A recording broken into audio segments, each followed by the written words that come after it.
और वो ब्राह्मणों के बड़े भक्त थे, ब्राह्मणों की सेवा करते थे, और ब्राह्मणों की सेवा करने का उनका बल बढ़ता ही जा रहा था। अब ब्रह्मा जी जो हैं सभी देवताओं को लेकर के भगवान के पास पहुंचे और 25 श्लोकों में स्तुति की। अविक्रयं सत्यमनन्तमाद्यं गोहासयं निष्कलं प्रतर्क्यं मनोग्रयानं वचसा निरुक्तं नमामहे देववरं वरेण्यं। हे परमेश्वर, आप समस्त संसार के जितने भी प्राणी हैं उनके हृदय में जाकर के बैठ गए हो। सभी प्राणी भूत के हृदय में बैठने वाले और उनके हृदय में बैठ करके लीला करने वाले आप ही हो। हम सब आपकी शरण में हैं। और चंद्रमा को आगे करके सोमो मनो यस्य समामनन्ति, क्योंकि चंद्रमा का स्वभाव शीतल है। देवौक सांबै बलमंदयायु, ये चंद्रमा की शीतलता और सूर्य का तेज, हम सबकी तेज बल आयु एकमात्र आप ही हो। ईशो नगानां प्रजानां प्रसीदतां न समाविभूति। हे परमेश्वर, पूरे त्रैलोक्याधिपति आप ही हो, आप ही एकमात्र हमारे ईश्वर हो। आप हमसे प्रसन्न हो जाइए, प्रसन्न हो जाइए, कृपा करिए। भगवान ने पूछा क्या कारण है, कैसे सब के सब आज नतमस्तक होकर के प्रणाम कर रहे हो? कोई तो संकट भारी है। भगवान को अपना संकट बताया कि महाराज हम लक्ष्मी विहीन हो चुके हैं और दैत्यों ने आक्रमण कर दिया है, हमें मार मार के भगा दिया है, दैत्य बड़े बली हो गए हैं। भगवान ने कहा कि इस समय दैत्य जीते नहीं जा सकते क्योंकि उनको ब्राह्मणों का आशीर्वाद प्राप्त है। तो क्या करें कि तुम उनके साथ दोस्ती कर लो। महाराज दुश्मन के साथ दोस्ती, हाँ, मौके की नजाकत को समझो। जब अपना बल काम न करे तो दूसरे के बल से काम लेना चाहिए। ये भगवान ने नीति बताई है। जब हम कभी कमजोर पड़ रहे हों और हमें लग रहा हो कि हम जो हमारी ताकत क्षीण होती जा रही है, तो फिर हमें किसी से लड़ना नहीं चाहिए, मित्रवत व्यवहार कर लेना चाहिए। झुकने में कोई बुराई नहीं है। और फिर अब झुक करके ये नहीं कि हमेशा निर्बल बने रहो, फिर अपनी ताकत को बढ़ाना चाहिए। और जब अपनी ताकत बढ़ जाए तो फिर सामने वाले पर मौका देख करके अटैक करना चाहिए। ये राजनीति है, ये दुश्मन पर वार करने की नीति है। भगवान ने कहा अरयोप ही संध्या सति कार्यार्थ गौरवे। अरे जैसे अरयोपी, दुश्मन के साथ भी संधि कर लेनी चाहिए। सत कार्यार्थ सिद्धि, अपने कार्य को साधने के लिए कैसे? अहिमूसक बद देवा हयर्थस्य पदवीम गतैहि। जैसे एक टोकरी में सांप और चूहा दोनों फंस गए और सांप ने कहा चूहे महाराज हम आपको दंडवत करते हैं, प्रणाम। चूहे महाराज तो बड़े खुश हो गए, सांप मुझे दंडवत प्रणाम कर रहा है। फुदकने लगा, अरे अरे तुम मुझे प्रणाम कर रहे हो? अरे आप तो हो ही प्रणाम करने के लायक, आप इतने महान जो हो। अब तो चूहा बोला कि मेरी सांप से दोस्ती हो गई। सांप मेरे सामने झुकने लगा। सांप ने कहा कि हम और तुम दोस्त हो गए, साथ साथ रहेंगे और पूरी दुनिया पर राज करेंगे। अब बिलों के अंदर हम ही रहेंगे, कोई और नहीं रह पाएगा। चूहा और ज्यादा खुश हो गया। तो सांप ने कहा कि तुम इस टोकरी को काट दो, हम दोनों बाहर चलते हैं और वहां जाकर के अपने अपने समाज पर राज करेंगे। चूहे को सांप की बात समझ में आ गई और चूहे ने टोकरी काट दी। और जैसे ही बाहर निकला, सांप ने सबसे पहले चूहे को ही दबोच लिया। गोविंदाय नमो नमः। तो देवताओं ऐसे ही तुम दोस्ती कर लो। जब तक तुम्हारा काम बने तब तक तुमसे तुम हमारे हो, तुम हमारे हो, तुम हमारे हो। और जैसे ही मौका मिले फट गर्दन दबोच लेना। कि महाराज ऐसे कैसे होगा कि दोस्ती करो, समुद्र मंथन करेंगे, उसमें से अमृत निकलेगा, अमृत पान तुम कर लेना, तुम अमर हो जाओगे, देवता दैत्य पराजित हो जाएंगे। देवताओं की बात समझ में आ गई। मित्रता का प्रस्ताव लेकर के असुरों को पास गए। असुरों को जब ये प्रस्ताव का कारण बताया कि इसके समुद्र मंथन करना है और जो जो वस्तु निकलेंगी एक एक करके बांट लेंगे, असुर भी बड़े प्रसन्न हो गए। अरे ये तो अच्छा काम है, आधा आधा बांटेंगे। और दोनों में मित्रता हुई। मंदराचल पर्वत की रई बनाई, बांस की नाक की नेति बनाई और समुद्र मंथन प्रारंभ हो गया। ज्यों घर्षण हुआ उसमें सबसे पहले विकार निकला, हलाहल विष निकला, उससे त्रैलोक जो है जलने लगा। आकाश में उड़ने वाले पक्षी जो है व्याकुल होकर किसकी ज्वाला से गिरने लगे, मरने लगे। जलचर प्राणी भी जो हैं उसकी विष की अग्नि से जल कर के मरने लगे। त्रैलोक में त्राहि त्राहि मचने लगी। आहा, सब ने मिलकर के भगवान भूत भावन शंकर को याद किया।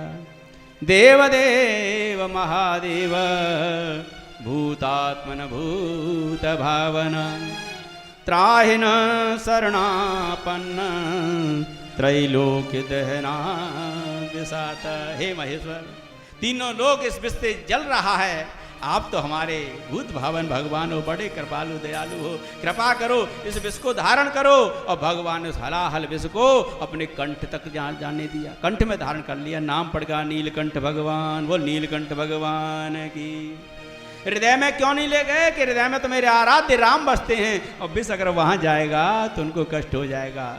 तो कभी कभी हमें संसार की जहरीली कड़वी बात पीनी पड़ जाती है, उन्हें हृदय में मत उतारो, दिल में मत बिठाओ, कंठ में ही धारण कर लो यहीं तक। क्योंकि अंदर ले गए, दिल में कोई बात लेके बैठ गए तो दुश्मनी हमेशा के लिए हो जाएगी, कभी निकलेगी नहीं।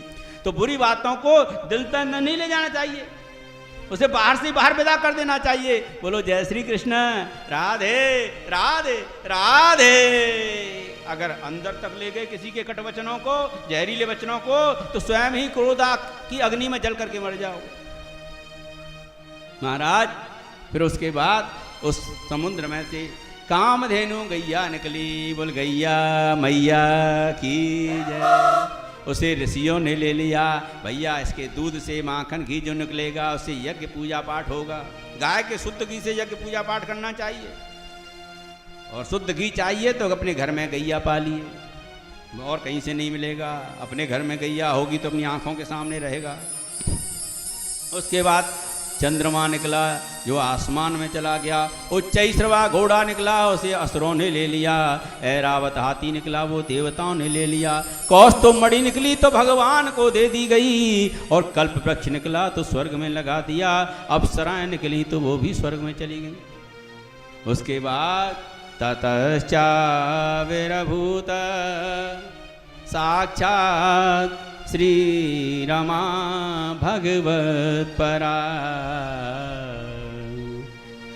उसके बाद भगवान श्री हरि से अतिशय प्रेम करने वाली, भगवान के चरणों में सदैव समर्पित रहने वाली, रंजयंती दिशा कांत्या, और अपने सौंदर्य से दसों दिशाओं की कांति को मलिन कर देने वाली, अथवा अपने तेज से ही दसों दिशाओं को उज्ज्वलित और प्रकाश करने वाली, विद्युत सौदामणि तथा बिजली की तरह चमकती हुई साक्षात श्री रमा भगवत परा। साक्षात श्री रमा देवी प्रकट हुई। वो लक्ष्मी मैया की जय।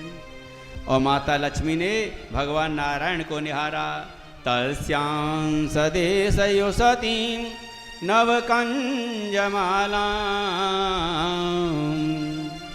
नवे नवे नए नए कंजमाला, सुंदर सुंदर कमल के पुष्पों की माला लेकर के, जिसके चारों तरफ माद्यन मधुव्रत वरूथ गिरोप घुष्टाम, भंवरों के झुंड गुंजार कर रहे थे। ऐसे सुंदर महकते हुए फूलों की माला लेकर के माता लक्ष्मी जो है अपने निवास स्थान यानी भगवान के वक्षस्थल को बड़ी ललित दृष्टि से निहारती हैं। तस्तौ निधाय निकटे तदुर स्वधाम सब्रीडहास विकसन नयने नयाता।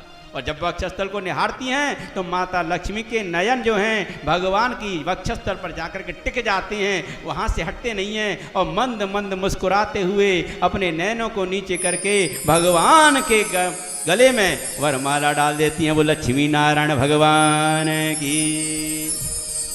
उसके बाद समुद्र से वारुणी मदिरा निकली, जिसे दैत्यों ने पान कर लिया। फिर उसके बाद अमृता पूर्व कलशं बिभ्रद वलय भूषित सवै भगवत साक्षात विष्णुर्यंशांश संभवः।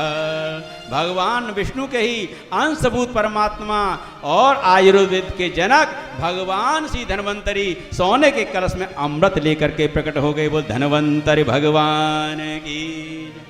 जैसे ही भगवान धन्वंतरी प्रकट हुए, असुरों ने उस घड़े को छीन लिया और लेकर के भाग गए।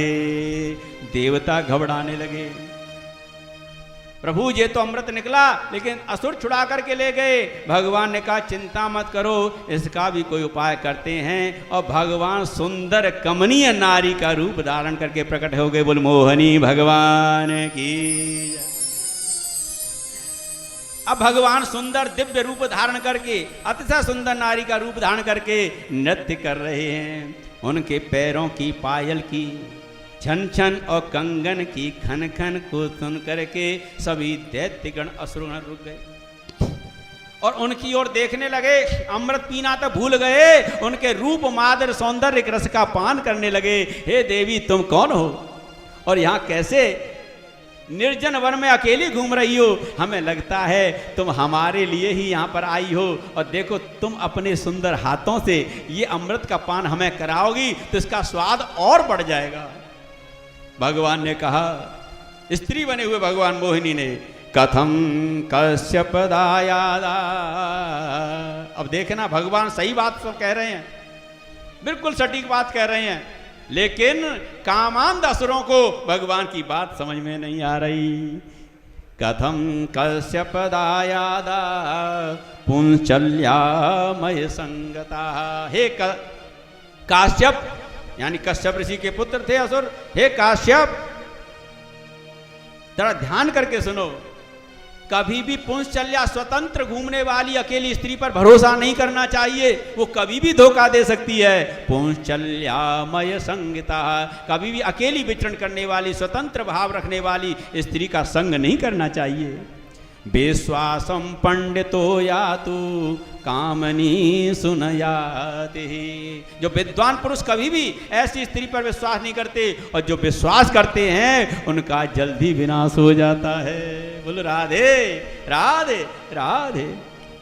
और कहा सालाव्रकाणाम स्त्रीणाम च स्वैरिणीनाम सुरद्विषः।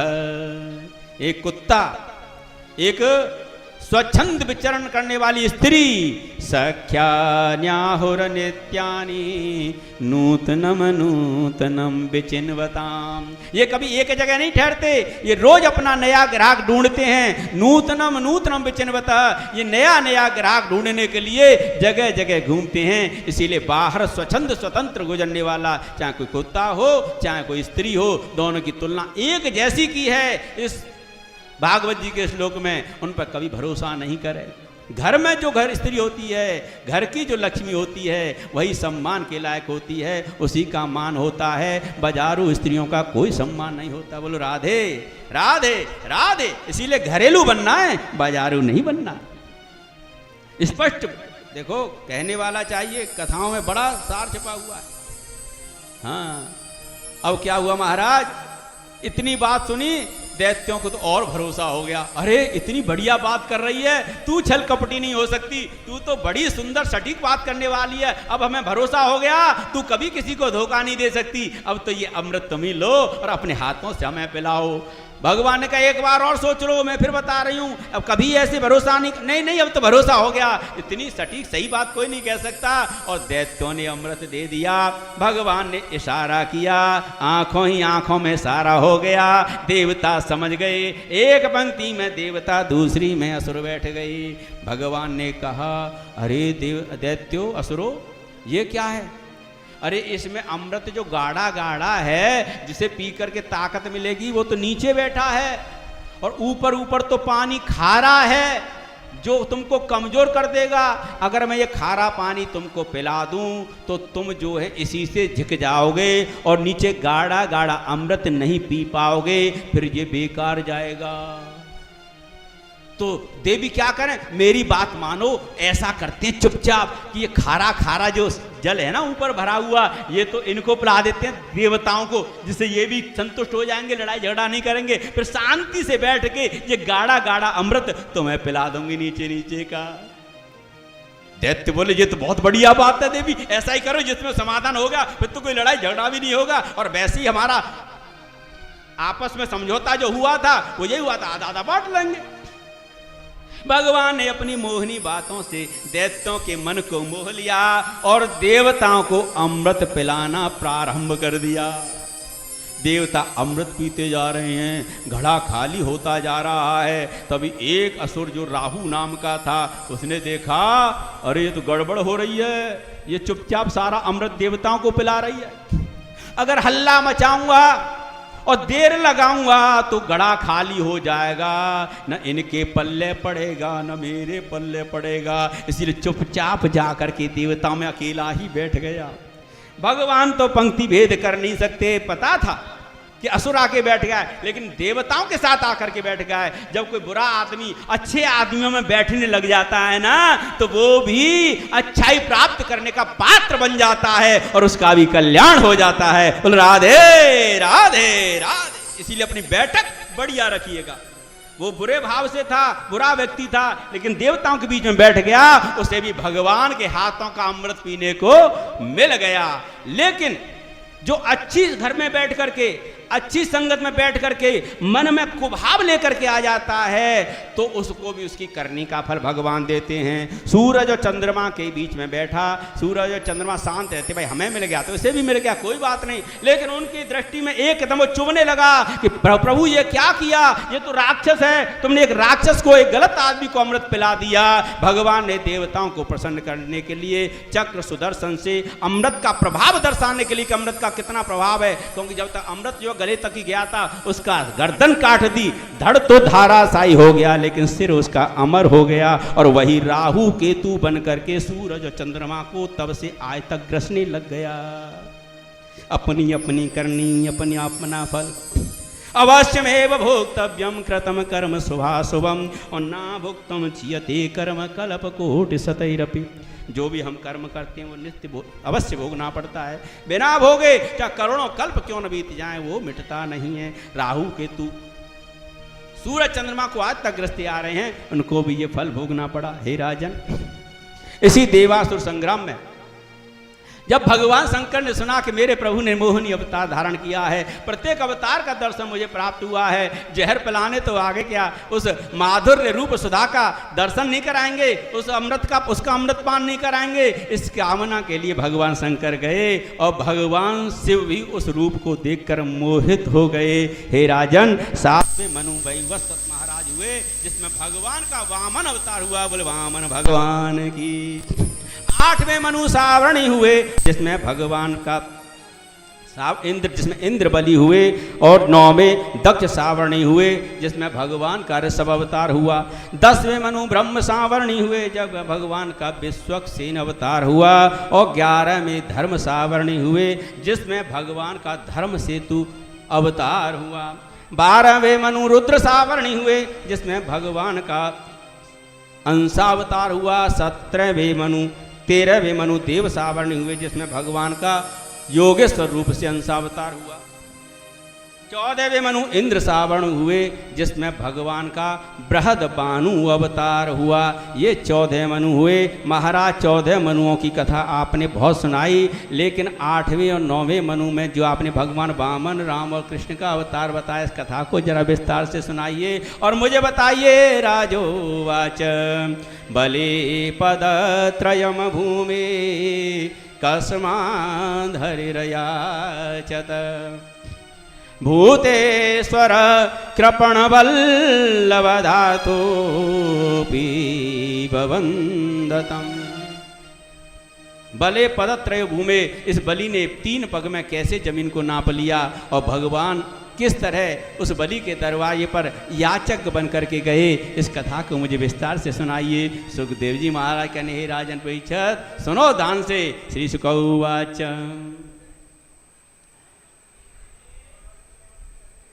जब दैत्यों ने देखा कि हमारे साथ समय समय पर छल होता रहा है, किसी न किसी कारण से कैसे भी ये देवता अपने काम में सफल हो जाते हैं। तो राजा बलि ने इसका मूल कारण जाना। उसने देखा कि देवता यज्ञ तप से बली होते हैं, बलवान होते हैं। मंत्र विद्या से इनको जो हवन किए जाते हैं उससे इनको भोजन मिलता है, उससे ये पुष्ट होते हैं। तो जिसको कमजोर करना हो, जिस शत्रु पर विजय प्राप्त करनी हो, उसका पैर नहीं हो जाऊंगा, क्योंकि भगवान ब्राह्मणों पर अत्याचार बर्दाश्त नहीं कर सकते। तो क्या करूं? और फिर बल से इनको जीता भी नहीं जा सकता। 10-20 को जीत लूंगा, कोई न कोई एक चुपके से हवन कर देगा तो उसी से पुष्ट हो जाएंगे। तो क्या करूं? प्यार से इनका सम्मान करके तो बलि ने ब्राह्मणों का पूजन करना प्रारंभ कर दिया। धरती पर जितने भी ब्राह्मण होते सबका पूजन करता, सबका अपने यहाँ यज्ञ कराता, दक्षिणा देता, और किसी ब्राह्मण को कोई कष्ट नहीं होता। अब तो उसके धरती पर अश्वमेध यज्ञ होने लगे, 1, 2, 3, 4 नहीं, 100 अश्वमेध यज्ञ होने लगे। और राजा बलि उन यज्ञों के प्रभाव से, क्योंकि जो भोजन देवताओं को जा रहा था अब वो राजा बलि को प्राप्त होने लगा, और ब्राह्मणों के तप यज्ञ बल से राजा बलि बलवान होने लगा। त्रैलोक में उसकी कीर्ति की यश पताका जो फहराने लगी, अब वो सबसे बड़ा धनवान हो गया। देवता घबरा कर गए भगवान के पास। भगवान ने कहा चिंता मत करो, राजा बलि को युद्ध में जीत नहीं सकते, क्योंकि ब्राह्मणों का आशीर्वाद प्राप्त है, और जिसके ब्राह्मणों का आशीर्वाद प्राप्त है उसे विश्व में कोई नहीं जीत सकता, चाहे वो भगवान ही क्यों न हो। बोलो राधे राधे राधे। तो प्रभु क्या बलि जीता नहीं जा सकता? फिर किसका मतलब हम जो इसी तरह भागते लोग? नहीं नहीं, वो ब्राह्मणों का बहुत भक्त है। मैं एक ब्राह्मण बनकर के उसके यहाँ जाऊंगा, उससे लड़ाई तो नहीं लड़ सकता, लेकिन भिक्षा में कुछ मांगूंगा, और उसने मेरी भिक्षा में कुछ दे दिया तो उससे तुम्हारा गुजारा हो जाएगा। बोलो राधे राधे राधे। हाय हाय, भगवान हमारे लिए भिखारी बनेंगे, बनना पड़ेगा। क्या करूं भाई, इससे जीता नहीं जा सकता। इधर माता अदिति बड़ी परेशान हो गई। अरे मेरे बालक देखो दर दर की ठोकर खा रहे हैं, भूखे फिर रहे बेचारे, कितने दिन आते इन्हें रोटी ना मिली, और इन कछूतन के बारे में सोचो, कुछ तो क्या पा करो। तो कश्यप महाराज बोले इस समय तुम्हारी सौत के बेटा ज्यादा ताकतवर हैं, ब्राह्मणों के भक्त हैं, पूजा पाठ बहुत करते हैं, संतों का सम्मान करते हैं, उनसे ये लड़ने बालकों ने संतों का सम्मान, ब्राह्मणों का सम्मान करना कम कर दिया है। तो कोई ऐसी कृपा करो, मेरे ऐसा बेटा है जाए जो ब्राह्मणन को मान बढ़ा दे, ब्राह्मणों का कद बढ़ा दे, ब्राह्मणों का सम्मान बढ़ा दे। क्यों? अच्छा, तो फिर एक व्रत करना पड़ेगा तुझे। क्या उपवास करेगी? कि बिल्कुल। तो कश्यप ऋषि ने अपनी पत्नी अदिति को उपवास बताया। फाल्गुन श्यामले पक्षे द्वादशाहं पयोव्रतः अर्चयेदर विंदाक्षं भक्तया परमयान्वितः। देखो फाल्गुन मास के महीने में कृष्ण पक्ष से 12 दिन तक ये व्रत होता है। फाल्गुन के महीने में जैसे पूर्णमासी खत्म हुई, कृष्ण पक्ष लग जाता है। कृष्ण पक्ष में 12 दिन तक हुआ। श्रावण का महीना है, द्वादशी तिथि है, श्रोणायाम श्रवण द्वादश्याम मुहूर्ते अभिजित प्रभु सर्वे नक्षत्र ताराद्य चक्रस्तजन्म दक्षिणम। बोले वामन भगवान की जय। माता अदिति की दाएं कोखी से भगवान वामन के रूप में प्रकट हो गए। बोले वामन भगवान की जय। जैसे ही भगवान आए, पृथ्वी ने उनको आसान दिया, आसमान ने छत्र दिया, यमराज ने दंड दिया, तो ब्रह्मा ने कमंडल दिया, साक्षात अन्नपूर्णा देवी उतर करके आ गई, इन्होंने उनको भिक्षा दी। इतना सुंदर स्वरूप, सबके मन में भाव जगा, इसको तो कुछ देना चाहिए, देना चाहिए। रूप ही इतना सुंदर है, अगर बातें करें तो कितनी सुंदर करेंगे। जिसके देने की कुछ मन में न हो, उसके मन में भी भाव आ जाए। दान की वृत्ति को, दान के पैर को बचाने के लिए ही आज भगवान ने सुंदर वामन का रूप रखा है। अगर सच में ऐसे सात्विक ब्राह्मण न हो तो ये बैल का चौथा पैर दान है, ये भी नष्ट हो जाए, जिसके बलबूते पर वो टिका हुआ है। आज कुछ ऐसे सात्विक ब्राह्मणों की वजह से ही कुछ दान दान देने की प्रवृत्ति लोगों के मन में बची हुई है, और ये ब्राह्मण सच्चे खत्म हो जाएंगे। वैसे तो आधे से ज़्यादा खत्म कर दिए गए, क्योंकि उनकी वृत्ति का हरण हो गया। थोड़े बहुत बचे हुए हैं जिनके कारण वो दान आपका सही जगह लग जाता है, दान सही जगह पहुंच जाता है। नहीं, पता ही नहीं चलता आजकल तुम दान किसको दे रहे हो। तमाम लोग दौड़ रहे हैं, दान सिर्फ ब्राह्मण को ही दिया जाता है, और वही उस दान के प्रभाव से धर्म कर सकता है। बाकी तो सब अपने विलासतापूर्ण जीवन जीने के लिए तमाम तरह की विकार युक्त व्यभिचार में तल्लीन हैं, जो देखने में कुछ और लगते हैं और वास्तव में अंदर से कुछ और ही होते हैं। बोलो राधे राधे राधे। इसीलिए कहता हूं मैं बार बार, कथा किससे सुननी चाहिए? कथा मात्र किसी ब्राह्मण संत से सुननी चाहिए, क्योंकि ब्राह्मण संत होगा वो परमात्मा से जोड़ेगा, और जो गैर ब्राह्मण होगा वो अपने समाज की और अपने वर्ण की और अपनी जाति की विशेषताएं बता करके अपने से जोड़ करके बरगला देगा और गुमराह कर देगा। न धर्म से जिंदा रहेगा और न उसके समाज में अपने अनुयायी का किसी का भला होगा। धर्मानुकूल आचरण, क्योंकि धर्म ब्राह्मण से जुड़ा हुआ है। इसीलिए भगवान ने कहा था कि विप्रधेनु सुर संत हित लीन मन जबता। आज भगवान उन्हीं ब्राह्मणों का कद बढ़ाने के लिए प्रकट होकर के आए हैं, देवताओं का मान बढ़ाने के लिए राजा बलि के दरवाजे पर गए हैं। राजा बलि ने ऐसे सुंदर वेशधारी भगवान को देखा था, स्वागत किया। स्वागतम ते नमस्तुभ्यं ब्राह्मण किम करवामते। बोल वामन भगवान की जय। बड़ा अद्भुत रूप है, बड़ा सुंदर स्वरूप है। ये वास्तव में बालक इतना नन्हा सा, इतना छोटा सा लगता ही नहीं है, कितना समझदार होगा। अब ये देखो, यहाँ नहीं, भगवान वहीं भ्रमण करने के लिए आपके आएंगे, और भैया भगवान क्या पूजन करो, कृपा करो। बोले वामन भगवान वहीं बैठे रहे, कोई आना है। भगवान वामन तो सबके दरवाजे पर आए थे, तो ये सबके दरवाजे पर आएंगे।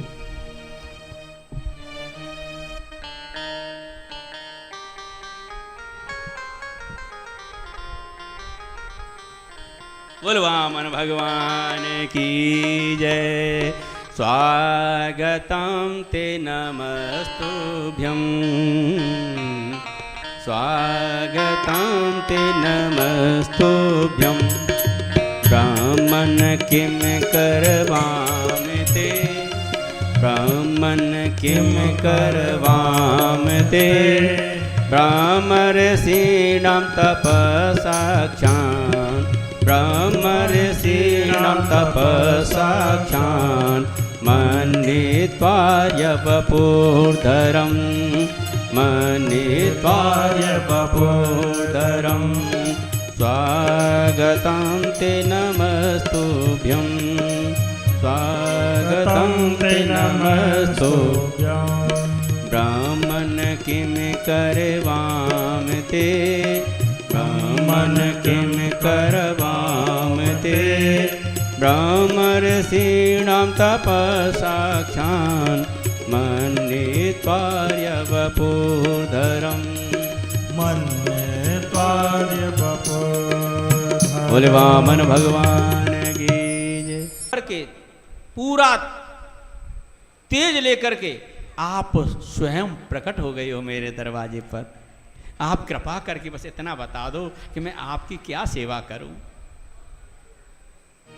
यद यद वटो वांछसे, हे ब्राह्मण देवता, जो जो आपकी कामना है, यद यद वटो वांछसी, जो जो आप चाहते हो, जो जो आप कहना लेना चाहते हो, तत प्रतीक्षमे, उसे मुझसे आज कह दो। मेरा मन कर रहा है कि आज मैं आपको इतना दे दूं कि यहां से जाने के बाद फिर किसी और से आपको मांगना नहीं पड़े। पहली बार आज इतना सुंदर स्वरूप और ऐसा मनमोहक मैंने कोई ब्राह्मण देखा है। मुझे ऐसा लगता है कि आप जितने भी ऋषि मुनि कंदराओं में करोड़ों वर्ष तक तपस्या करने के लिए बैठते हैं ना, तो उन सबका तप ही हो। शायद इसी तप के लिए, इसी स्वरूप को पाने के लिए वो महात्मा जो है कंदराओं में तपस्या करते हैं।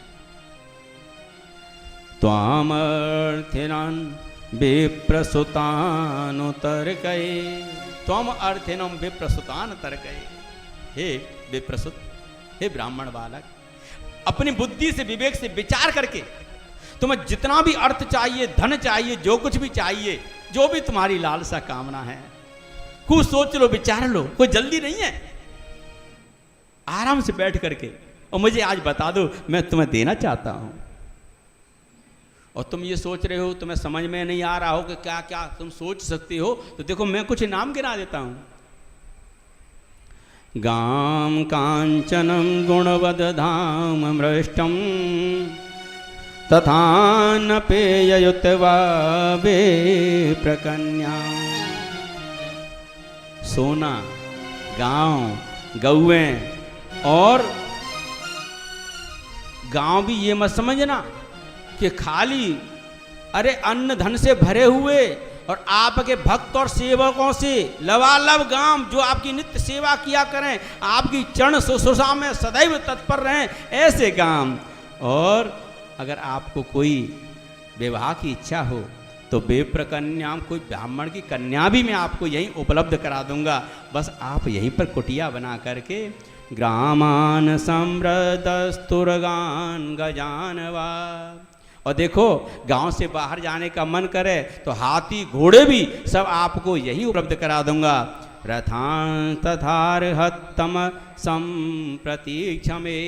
और रथ और रथों के हाँकने के लिए सारथी भी मैं आपको सब यही दे दूंगा। बस आप एक बार अपने मुख से बोल दो कि राजन तुझसे ये चाहिए। भगवान बोले, बात तो बहुत बड़ी बड़ी कर रहा है। भगवान ने कहा, हे राजा बलि, हमने जैसा सुना था तुम्हारे बारे में बिल्कुल उसके अनुकूल, बल्कि उससे और ज़्यादा निकले तुम। हमने बहुत सुना है तुम्हारे परिवार के बारे में कि न हयो तस्मिन् कुले कश्चिन सत्वः कृपण पुमान। हे राजन, तुम्हारे परिवार में अभी तक ऐसा कोई कंजूस कृपण नहीं हुआ जिसके दरवाजे पर कोई आया हो और वो बेखाली हाथ लौट गया हो। आपके घर में तो बड़े यशस्वी दानवीर और बड़े बड़े भगवान के भक्त प्रकट हुए हैं। प्रत्याख्यात प्रतिश्रुत्य यो वादात। और ये ब्राह्मणों की सेवा करने के कारण आपका कुल जो है पावन पवित्र है और इस यश पताका जो है त्रैलोक में फहरा रही है। सब लोग आपको इस धरती पर दानवेंद्र राजा बलि के रूप में जानते हैं। और आपकी बात क्या कहूँ मैं, कभी मैंने सपने में भी नहीं सुना कि न संति तीर्थे युधि च अर्थिनार्थिता परांग मुखाये त्वमनस्विनो नृपाः। कि तुम्हारे परिवार ने कभी किसी को कुछ देने का वचन दे दिया हो और बाद में मुकर गया हो, ऐसा तो मैंने सपने में भी नहीं सुना। जिसने कह दिया तो उसको जरूर दिया। चाहे तुम्हारे पिताजी विरोचन रहो, उन्होंने देवताओं को अपनी आयु प्रदान कर दी। चाहे तुम्हारे दादा प्रहलाद हों, उन्होंने तो खम्भे में से भगवान को प्रकट कर दिया। युष्मत् कुले यद्य ससामलेन प्रहलाद युधभात यदोरुपखे। और ऐसे ही महापुरुषों के कारण आपका कुल जो है प्रकाशित हो रहा है, उज्ज्वलित हो रहा है, सम्मानित हो रहा है। इस धराधाम पर भी नहीं, वैकुंठ स्वर्ग लोक में भी आपके कुल खानदान की, पिताजी की, आपके दादाजी के मुख से राजा बलि तो मंत्र मुग्ध हो गया। वाह रे बालक, देखने में तो छोटा लगता है लेकिन बातें तो बहुत बड़ों से भी ज्यादा करता है। मेरी छोड़, तू तो मेरे बाप के बारे में भी जानता, मेरे दादा के बारे में जानता, मेरी सारी पीढ़ियों के बारे में तुझको पता है। हे ब्राह्मण देवता, तुमको साधारण ब्राह्मण नहीं लग रहे, तुम बहुत पहुंचे हुए तपस्वी ओजस्वी ब्राह्मण हो। मुझे ऐसा लगता है हिमालय की कंदराओं से तपस्या के बाद सीधे यहीं पर मेरे यहाँ आए हो। अब आप यहाँ मुझे छोड़कर कहीं मत जाओ और यहीं विराजमान हो जाओ। भगवान ने कहा कि उसके लिए हमें थोड़ी सी जमीन चाहिए। अरे जमीन का मैं पूरा गांव दे दूंगा। नहीं नहीं, हम साधक हैं, तपस्या करने वाले हैं। अभी अभी आपने कहा ना तपस्या करके आ रहे होंगे, तो तपस्या करते हैं, साधना करते हैं। और साधना करने के लिए जितनी जगह में हमारा आसन लग जाए उतनी ही जमीन चाहिए। अब राजा बलि को क्या पता, भगवान को बैठने के लिए पूरी दुनिया भी कम पड़ जाए। जब बैठना शुरू कर, अरे राजन कहता है, अरे ब्राह्मण बालक काहे को चिंता करते हो, आप बोलो कितनी जमीन चाहिए मैं दे देता हूं। तो भगवान ने कहा, तस्मा ततो महिमईसर, इसके लिए हमें जो धरती की इच्छा है, जमीन की इच्छा है, व्रणे हम वरदर सभात, उसके लिए हम आपका वर्ण करना चाहते हैं। कि वर्ण क्यों? कि वर्ण इसीलिए करना चाहते हैं, वैसे तो भरोसा है आपके कुल में ऐसा कोई नहीं हुआ जिसने वचन दे करके मुकर जाए, लेकिन फिर भी कोई भरोसा नहीं भैया, समाना है, बदलता रहता है। तो आप संकल्प लो, तो भैया वर्ण बांध दिया। जब से ब्राह्मण भी वर्ण बांधते ना, ये नवद्दो बलि राजा दानवेंद्रो महाबलते न त्वाम प्रतिवेदनामी रक्षेरमा चलमा चलमा चल, कि जिस जो आपने कहा है उसको उस वचन पर आप अटल रहोगे, अटल रहेंगे, इससे भूलेंगे नहीं। बस भगवान ने वर्ण किया, अब क्या चाहिए कि पदान तीर्ण दई तृण, हे दैत्येंद्र हमें 3 पग जमीन चाहिए। अरे बातें इतनी बड़ी बड़ी और डिमांड इतनी छोटी, अरे 3 पग जमीन में क्या होगा, आप ढंग से बैठ नहीं पाओगे। अरे हमारा छोटा सा कद है, 3 पग तो बहुत है, उसमें तुम्हारा कमंडल और साधना करने के लिए पंचपात्र और जपस्थली सब आ जाएगा, पर्याप्त है इतनी में। अच्छा 3 पग जमीन तो मैं अपने घोड़े से डब्बा, नहीं नहीं नहीं, उच्च श्रवा घोड़ा हवा से तेज बात करता था, 3 पग में पूरी धरती नाप देता, इतनी नहीं चाहिए, हम तो अपने पाँवों से नापेंगे। सम्मिता बीघा 3 एकड़ दे देता हूँ, नहीं नहीं हमें अपने नाप पैरों से नापनी भाई, और नहीं दे रहे तो अभी कह दो, कुछ बिगड़ा थोड़ी है, हम चले किसी और से ले लेंगे। बोले राधे राधे राधे।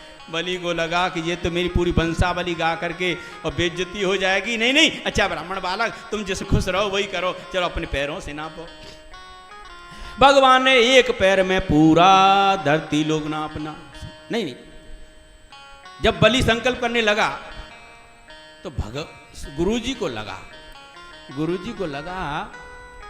कि दरवाजे पर भगवान आया है और मेरा चेला जिसे ब्राह्मण बालक समझ रहा है वो वास्तव में भगवान है, और दरवाजे पर आए हुए भगवान को नहीं पहचान पाया तो इसमें तो मेरा गुरु तो ही बेकार हो जाएगा। और गुरु का काम क्या है?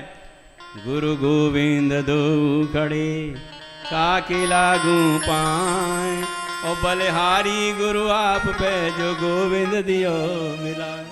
आज अपने गुरु भाव को सार्थक करने के लिए गुरुजी ने कहा, अरे अरे बलि क्या कर रहा है, ये कौन है तुझे पता है? पता तो होना चाहिए भगवान है। और गुरुजी नहीं बताते तो कैसे पता चलता है भगवान है? तो गुरुजी ने बताया, एस वै रोचने साक्षात भगवान विष्णु जय।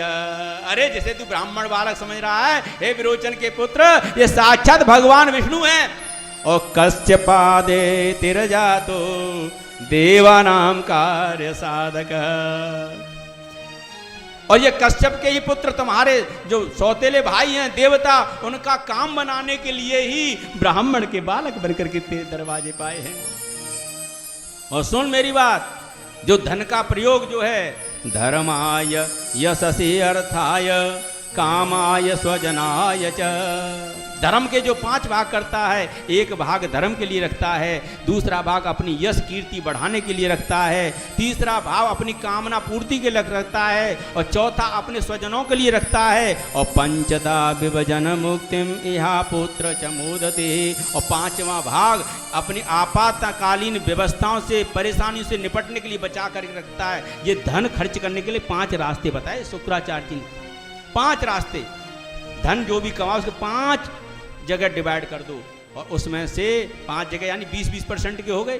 20% हिस्सा जो है धर्म में लगाओ, 100 रुपये कमाते हो तो 20 रुपये धर्म में लगाओ, धर्माय यश से, और 20 रुपये अपने यश कीर्ति बढ़ाने में लगाओ, जिससे आपके कुल का मान बढ़े।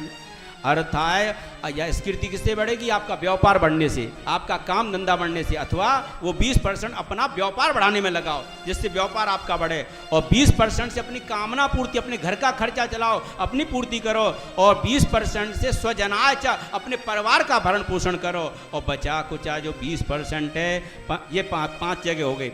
पंचदा विभजन मुक्तिम इहा पुत्र मोचते, जो अपने धन का इस विधि से खर्च करता है उसका धन वैभव सदैव बना रहता है, कभी नष्ट नहीं होता और वो कभी दुखी नहीं होता।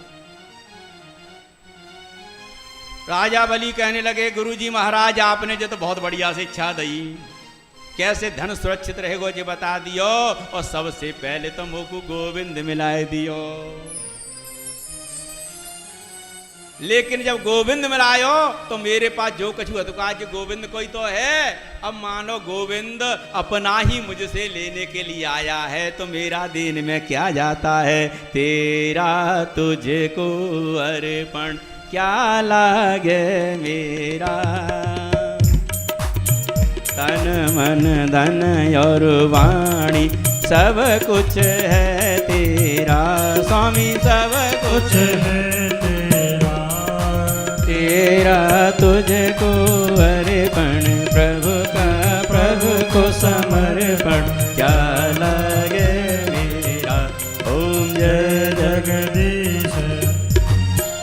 बोले भक्ति नारायण भगवान की।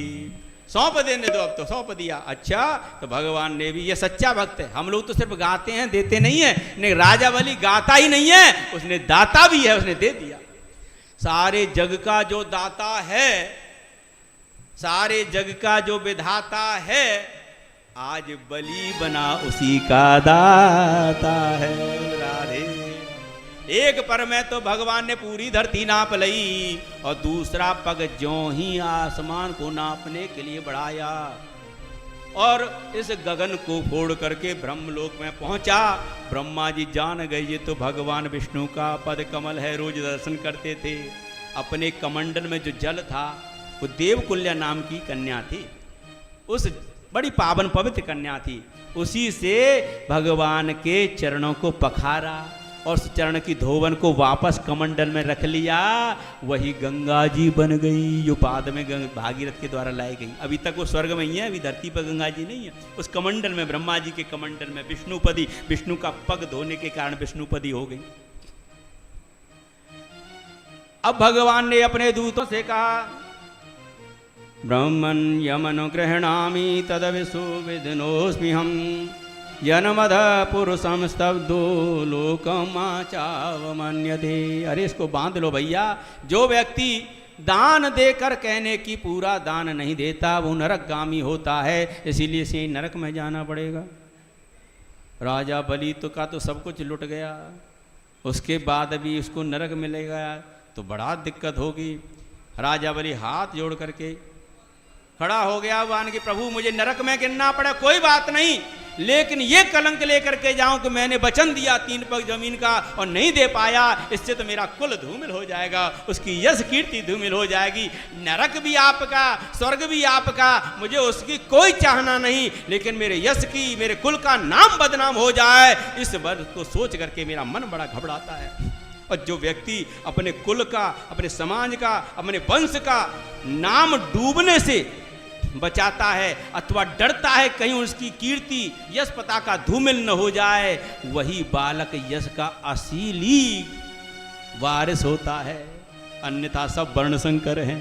जो अपने कुल का, वंश का नाम रोशन करे वही वास्तव में संतति है, अच्छी संतति है। भगवान से बोला, भगवान आप मुझे बताओ कि धन बना है कि धनी? भगवान ने कहा बड़ा तो धनी है, तो आपने अभी तो मेरा धन नापा है।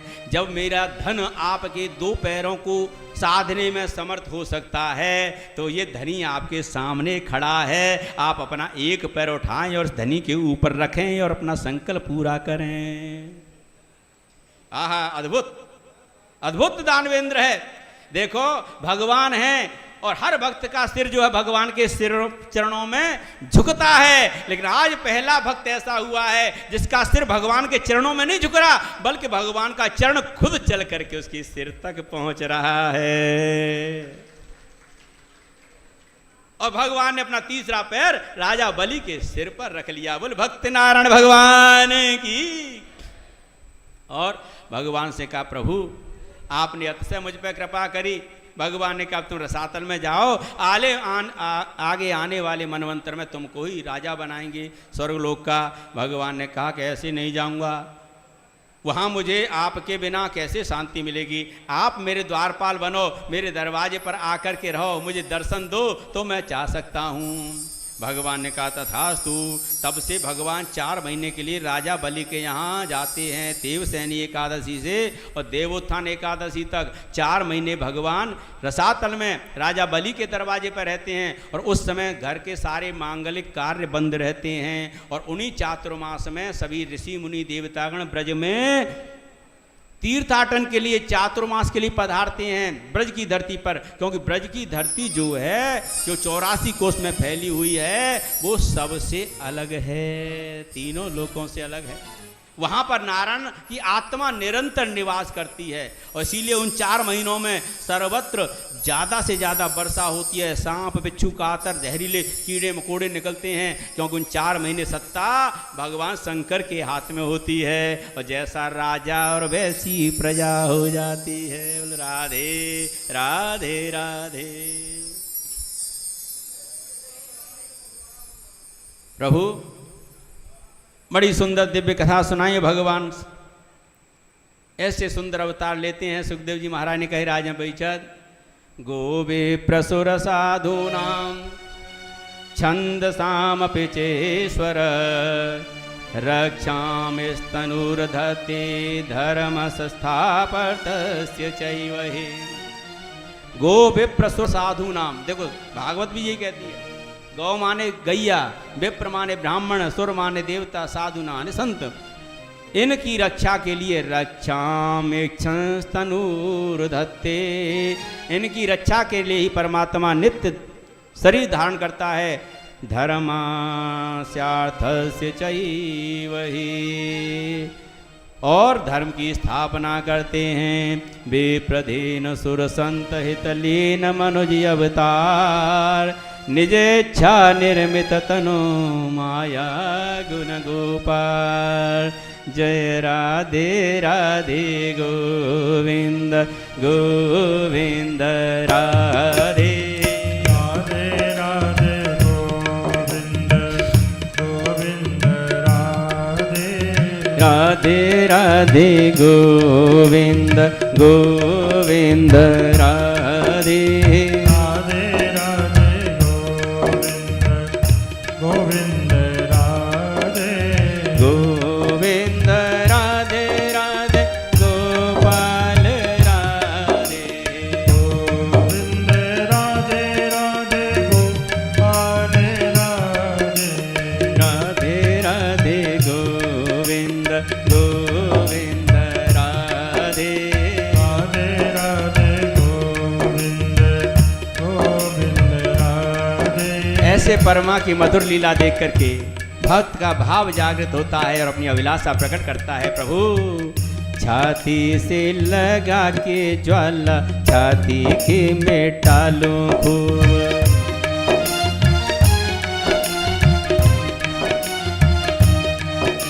छाती से लगा के ज्वाला, छाती के मेटा लूं खूब।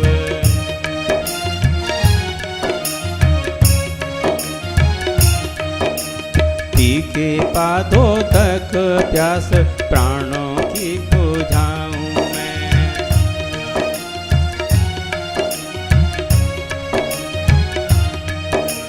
मंद मंद मोहनी मधुर मुस्कान देख,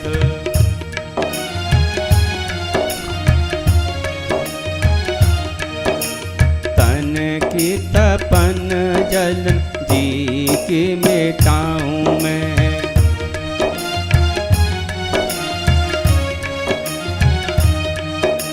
चंचल किशोर कहे गोद में बैठाऊं प्यारे।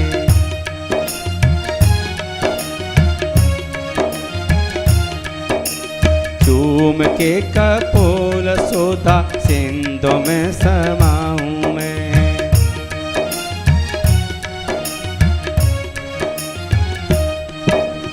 एक एक लालसा अनेक बार पूरी करूं।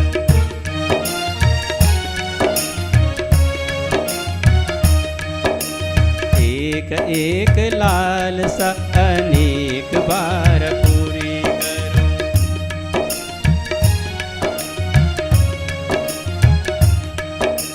वृंदावन बीच जो एकांत तो मैं पाऊं मैं।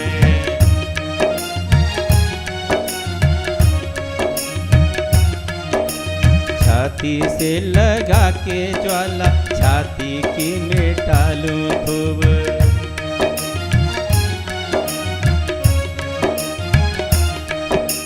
पी के पादोदक प्यास प्राणों की बुझाऊं मैं।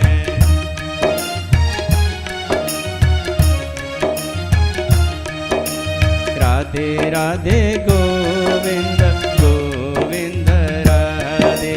राधे राधे गोविंद गोविंद राधे। राधे राधे गोविंद गोविंद राधे। राधे राधे गोविंद गोविंद राधे। गोविंद राधे राधे गोपाल राधे। गोविंद राधे राधे गोपाल राधे। गोविंद राधे राधे गोपाल राधे। गोविंद राधे राधे गोपाल राधे। बोलिए गोविंद नारायण भगवान की। इस तरह अष्टम स्कंद को 24 अध्याय को विराम हुआ और नवम स्कंद से सूर्यवंश की कथा प्रारंभ होती है और दसम स्कंद में भगवान चंद्रवंश में कृष्ण का अवतार है, नववंश में राम का अवतार है। अब बड़े भाव से थोड़ा नववंश की कथा सुनेंगे और अभी इस शिफ्ट में जो कथा जाएगी ये सूर्यवंश की कथा तक ही जाएगी। चंद्रवंश की कथा में भगवान कृष्ण का जो अवतार है वो सबको पता ही है, रात को 12 बजे होना है आज। और हमने आपको बताया कि मुहूर्त जो है आज का, भगवान का जन्म जो हुआ था वो अष्टमी तिथि को हुआ था, बुधवार को हुआ था, रोहिणी नक्षत्र में हुआ था। तो जहाँ ये तीनों चीज मिलें, जहाँ ये तीनों चीज मिलें, बुधवार भी हो, रोहिणी नक्षत्र भी हो और अष्टमी तिथि भी हो, वो दिन भगवान का जन्म उत्सव होना चाहिए। या जिस दिन न तो अष्टमी हो और न रोहिणी नक्षत्र हो और ना ही बुधवार हो, वो होना चाहिए।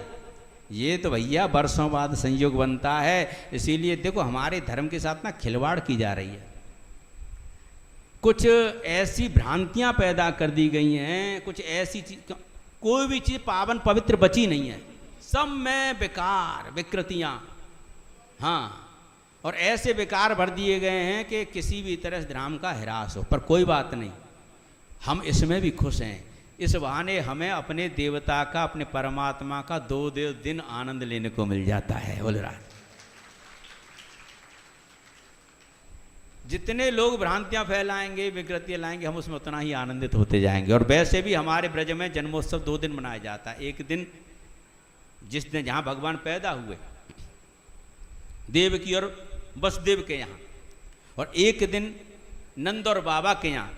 पहले दिन नंद देवकी और वसुदेव के यहाँ खुशियाँ मनाई जाती हैं और दूसरे दिन नंद जसोदा के यहाँ प्रकट हुए थे, वहाँ खुशियाँ मनाई जाती हैं। तो ब्रज में भगवान 2 दिन में 2 बार प्रकट हुए हैं। रात में हुए हैं देवकी और वसुदेव के यहाँ और सुबह हुए हैं नंद बाबा जसोदा के यहाँ। बोलो राधे राधे राधे।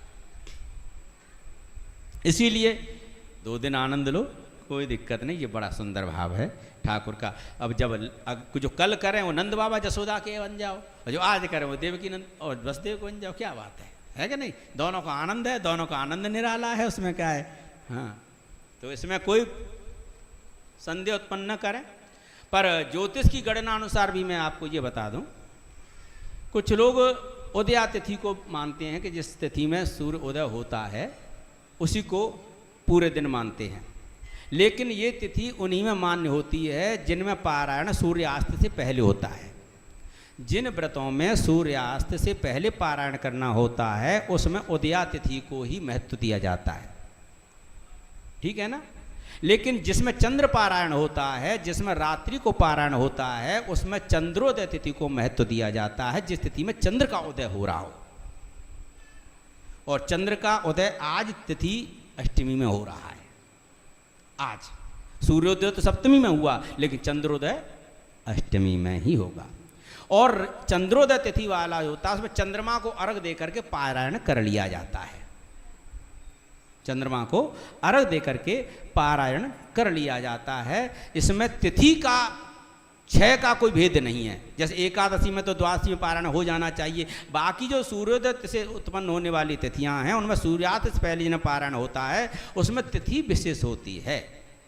लेकिन जिसमें चंद्र को अर्घ देकर के पारायण माना जाता है उसमें चंद्रमा को अर्घ देने के बाद ही व्रत खुल जाता है। माताओं को ज़्यादा पता हुआ, क्योंकि चंद्रमा को अर्घ देने वाला व्रत माताएं ज़्यादा करती हैं। चंद्रमा को अर्घ देने के बाद व्रत खोल लेती हैं कि नहीं खोल लेती हैं? सभी खोल लेती हैं, क्योंकि वो चंद्र पारायण कहलाता है। चंद्रमा को अर्घ दिया और व्रत खोल लिया। बोल वृंदावन बिहारी लाल की जय। तो इस विधि से भी सिद्ध होता है कि जिस तिथि में चंद्रोदय होता है उसी में चंद्र पारायण यानी रात। और भगवान तो चंद्रवंश में पैदा हुए तो चंद्रमा ही मेन है हैं, और रात्रि में पैदा हुए तो भी रात्रि काल का जो मुहूर्त है वही मुख्य है। तो भगवान इतनी बढ़िया बढ़िया कथा कह रहे हो, आज तो समय थोड़ा विस्तार से कहो। सुखदेव जी महाराज बोले तो अपनी चल रही है, हमें पूछ हम कैसे कह रहे हैं। अगले सबरी कथाएं तो अगर सुनावे लग गए तो सैकड़ों वर्ष बीत जाएंगे और तो वह खुद अकेले पर साथ देना बचे। हमें क्या कि तू खामा खाम में जा झमेले में डाल रहे।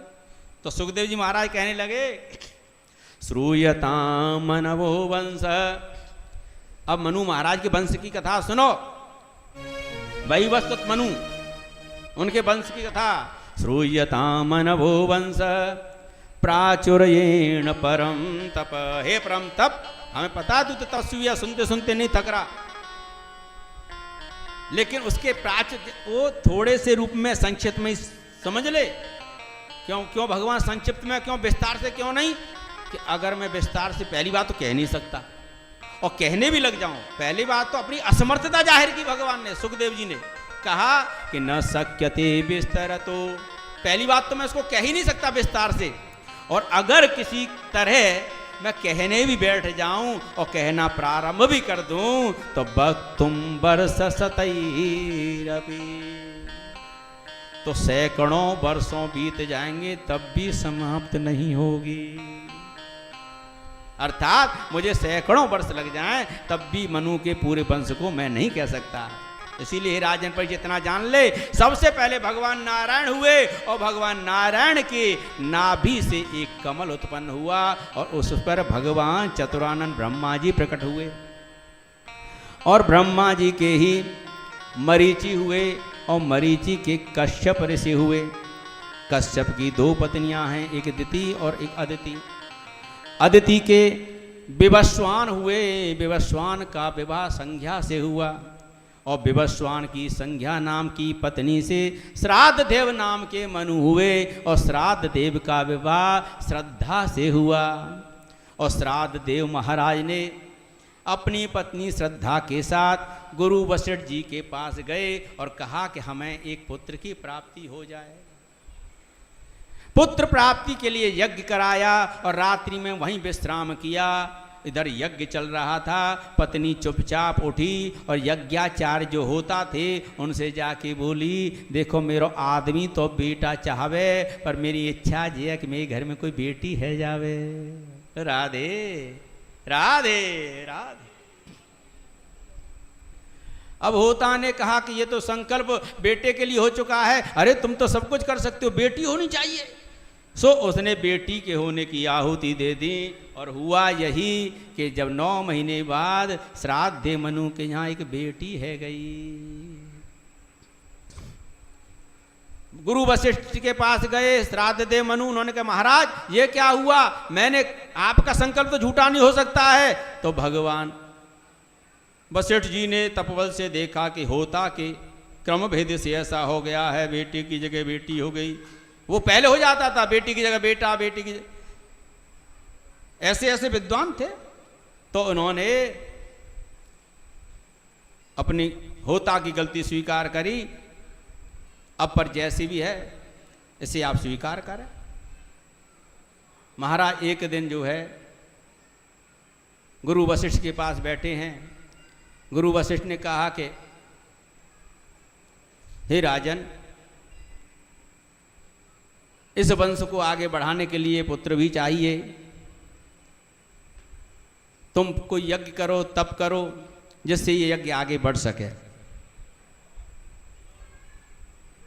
अब एक दिन वो बेटी जो है जंगल में जाती है और वहाँ चंद्र के पुत्र बुद्ध को देख करके मुग्ध हो जाती है और उसके साथ विवाह कर लेती है और उसी से पुरूरवा होते हैं। पुरूरवा और उस इला नाम की बेटी से 3 पुत्र होते हैं, गय, उत्कल और विमल। और भगवान श्राद्ध दे मनुष्य के 10 पुत्र उसके बाद में और होते हैं, जिनका नाम इक्ष्वाकु नृग सर्याति दिष्ट धृष्ट करूसकान नरिष्यन्ति प्रसद्रम च नवगम च कविं विभुः। इक्ष्वाकु नृग सर्याति दिष्ट दृष्ट करुस्कान नरिष्यंत प्रसद्र और नवग और कवि, ये 10 पुत्र होते हैं, जिसमें से कवि तो बड़े भगवान के भक्त थे, वो तो गृहस्थ में नहीं फंसे, जंगल में जाके तपस्या करने लगे। और प्रसद्र महाराज जो हैं शूद्र हो गए, क्योंकि एक गाय की रक्षा के लिए वशिष्ठ जी महाराज ने काम सौंपा था कि गऊओं की तुम रक्षा करो। उसी दिन उस गौशाला में एक शेर आ गया। रात्रि का समय था, गैया रमाने लगी, चिल्लाने लगी।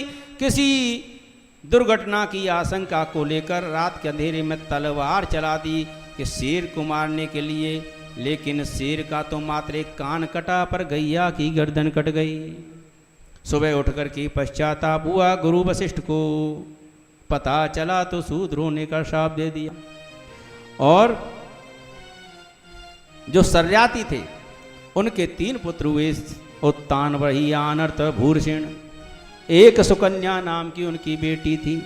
एक दिन सर्याती अपनी बेटी सुकन्या को लेकर के च्यवन ऋषि के आश्रम में गए। च्यवन ऋषि तपस्या कर रहे थे और तपस्या करते करते उनकी पूरे शरीर को दीमक लग गई। मात्र आंखें टिमटिमा रही थीं जुगनू की तरह।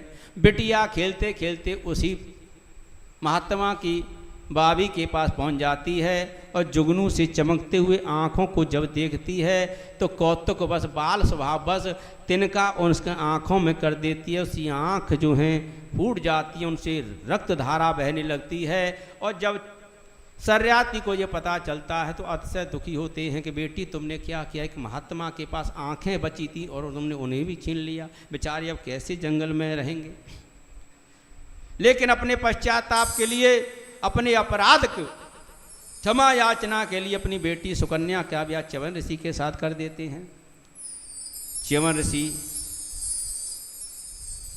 सुकन्या की सेवा से बहुत प्रसन्न होते हैं और वो ऐसा एक च्यवनप्राश तैयार करते हैं, इसीलिए च्यवनप्राश कहते हैं। हाँ, और च्यवनप्राश खाना चाहिए सबको। खाते हो आप? खाते हो नहीं खाते हो? कितने लोग च्यवनप्राश खाते हैं? अच्छा, बूढ़े लोगों को ज़रूर खाना चाहिए। हाँ, बड़े फ़ायदे होते हैं उससे, इम्यूनिटी बढ़ती है और रोग प्रतिरोधक क्षमता भी बढ़ती है। आंवला अवली है च्यवनप्राश, जरूर खाना चाहिए, पाचक होता है आंवला। तो च्यवनप्राश बनाया, उस च्यवनप्राश को खा करके जवान हो गए। अश्विनी कुमारों से बोले तुम अपना स्वरूप मुझे दे दो, मैं तुम्हें च्यवनप्राश दे दूंगा जिससे तुम हमेशा जवान बने रहोगे और मुझे सौंदर्य स्वरूप मिल जाएगा।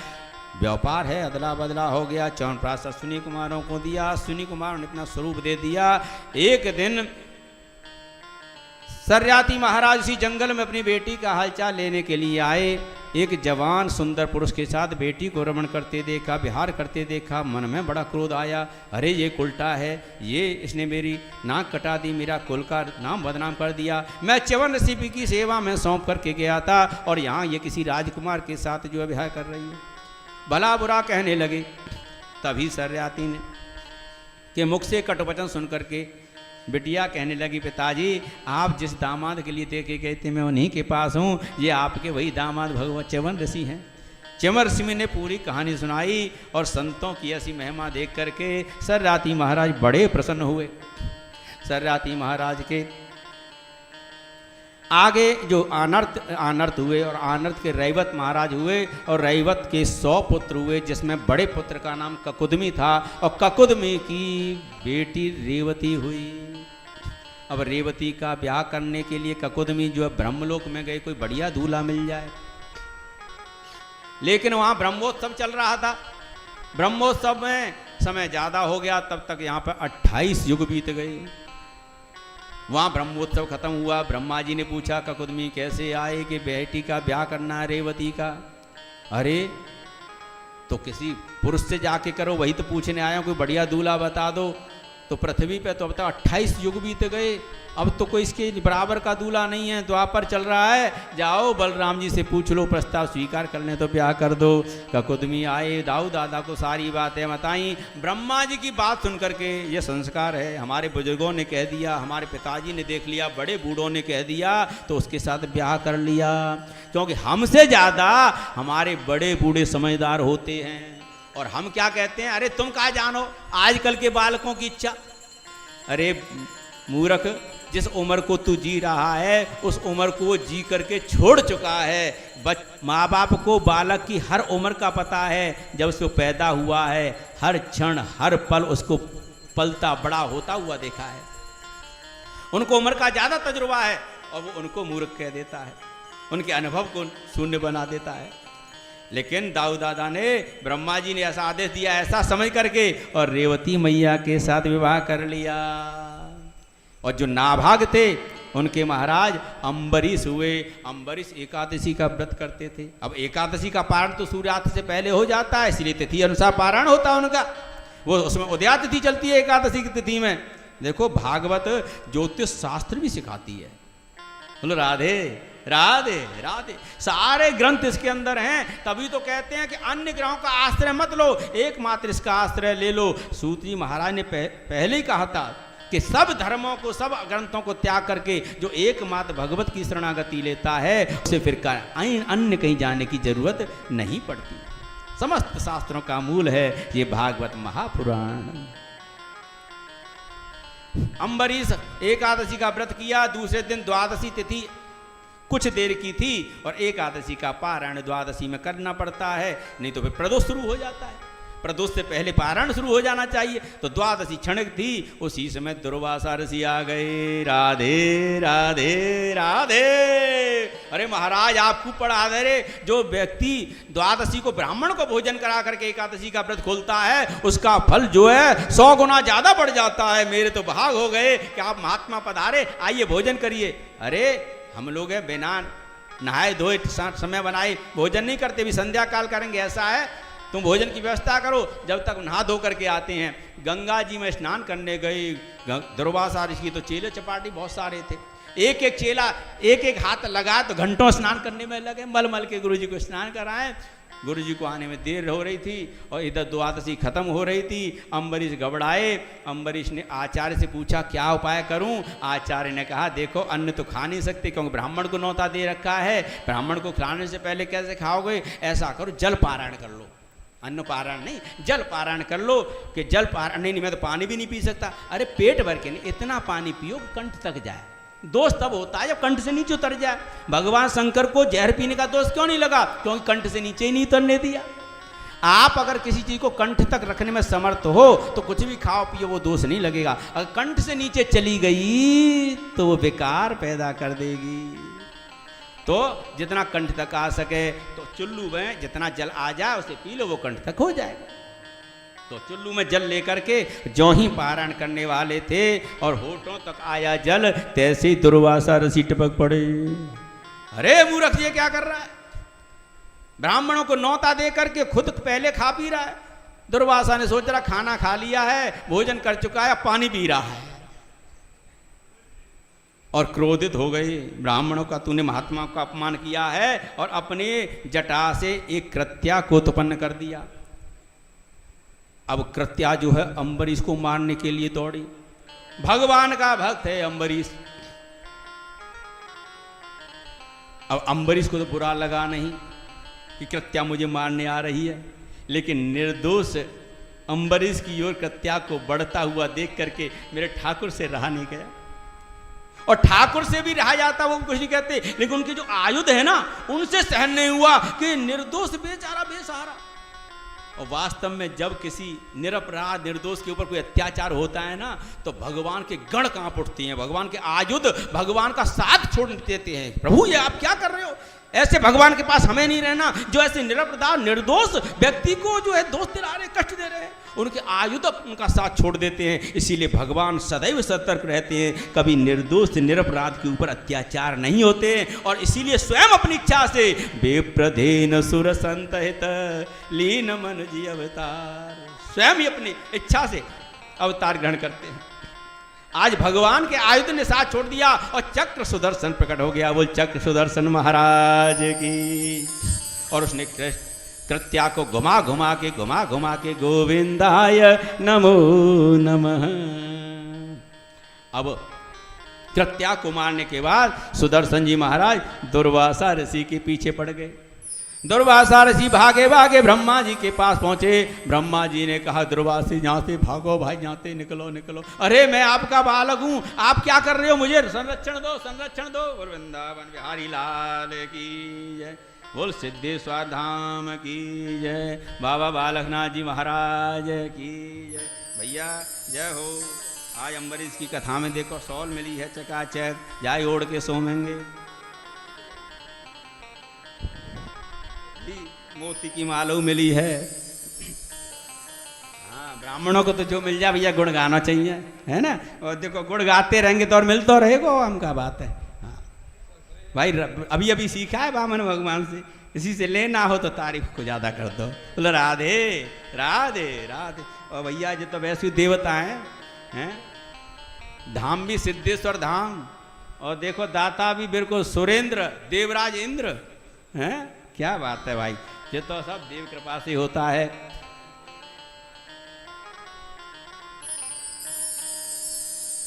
अब भाई ब्रह्मा जी की शरण नहीं मिली तो जल्दी दौड़े दौड़े शंकर भगवान के पास पहुंचे। हे प्रभु मुझे बचाओ, मैं तो आपका अंशावतार हूं, आप ही का रूप हूं, आप ही मुझे संरक्षण प्रदान करोगे। अब भगवान शंकर जी देखने लगे कौन है, अरे चक्र सुदर्शन है। भगवान ने तो एकदम हाथ पकड़ लिया और दूर है कि बोले वयम न तात प्रभवामि भूमि यस्मिन् परेण्येऽप्यजीवकोशा भवन्ति काले न भवन्ति हीदृशा सहस्रतो यत्र वयं भ्रमामः। हे दुर्वासा, तुम मेरे पास आयो। अरे मुझ जैसे हजारों परिक्रमा करते हैं इस चक्र सुदर्शन की, मुझ जैसे हजारों दंडतमस्तक होकर के दंडवत करते हैं भगवान नारायण की, जिनके यहाँ से ये आया है। भैया तू यहाँ से निकल, मैंने सैकड़ों जन्मों में ऐसा अवतार नहीं देखा है, इसके तो बड़े बड़े आरे दांत निकले हुए हैं। तू यहाँ से निकल भैया, जा जा जा, मेरे पास मत आ, मैं दुश्मनी मोल नहीं ले सकता। फट दरवाजे बंद कर लिए, कहीं सहारा नहीं मिला। और तो बेचारे दुर्वासा ऋषि भागे भागे जा रहे हैं, बीच में नारद जी मिल गए। श्रीमन नारायण नारायण नारायण श्रीमन नारायण नारायण श्रीमन नारायण नारायण नारायण श्रीमन भजमन नारायण नारायण नारायण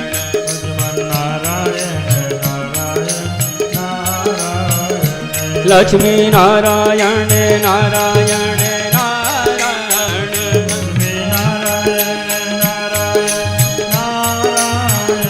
बदरी नारायण नारायण नारायण बदरी श्रीमन नारायण नारायण नारायण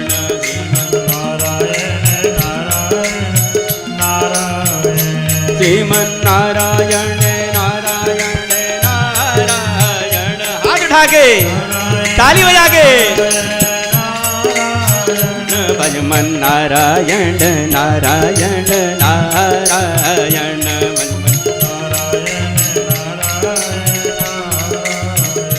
बदरी नारायण नारायण नारायण नारायण नारायण लक्ष्मी नारायण नारायण नारायण नारायण नारायण नारायण श्रीमन नारायण नारायण नारायण नारायण आहा। आज नारद बाबा सामने खड़े हैं और दुर्वासा ऋषि क्या कह रहे हैं? क्रोध है महान शत्रु नाश कर देता आयु।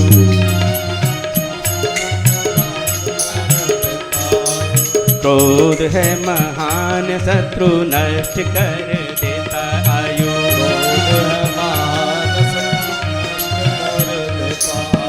वृंदावन चंद मुझे इससे बचाइए।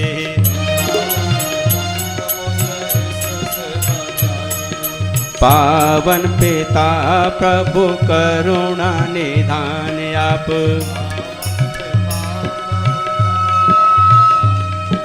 मैं हूँ अबोध सुत स्नेह सरसाइए।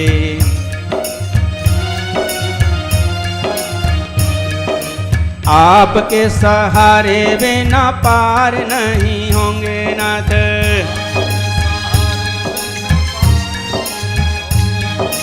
देख दशा दीन मेरी दया दर्शाइए।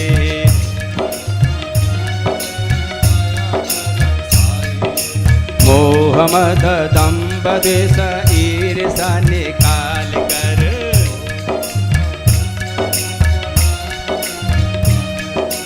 मोह मद दंभ द्वेष ईर्षा निकाल कर।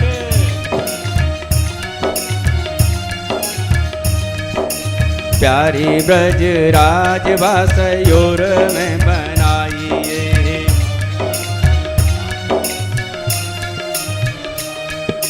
प्यारे ब्रज राजवास योर में बनाइए।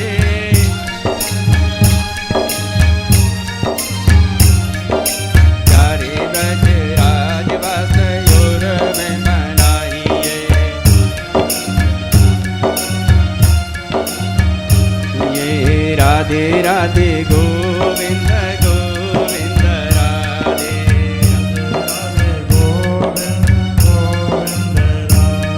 जय राधे राधे गोविंद गोविंद राधे।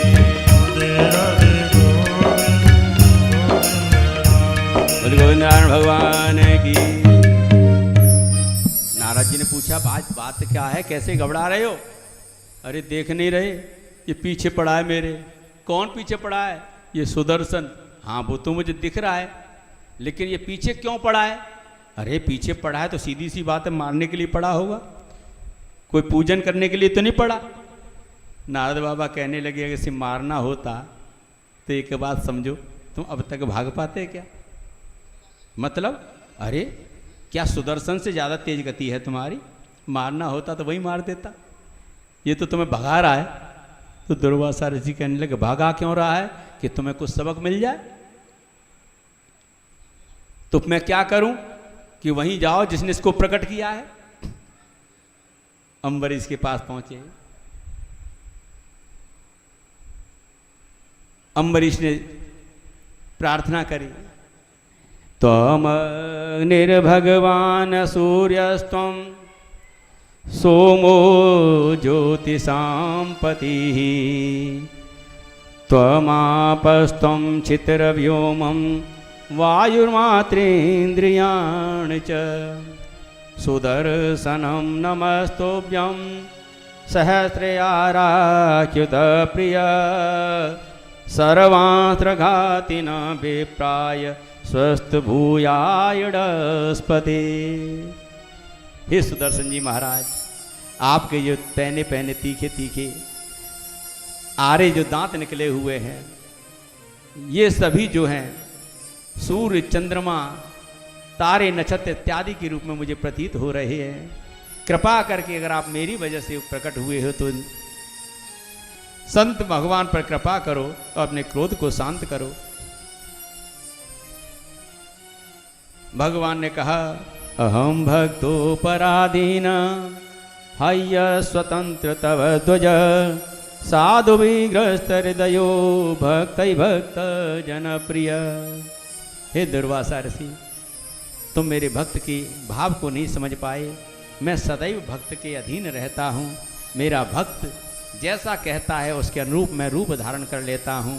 आज भक्त पर जब आपत्ति आई तो सुदर्शन रूप में प्रकट हुआ। अब तुम्हें अभय दान मिलता है। निडर होकर के, निर्भीक होकर के तुम अपनी साधना करो।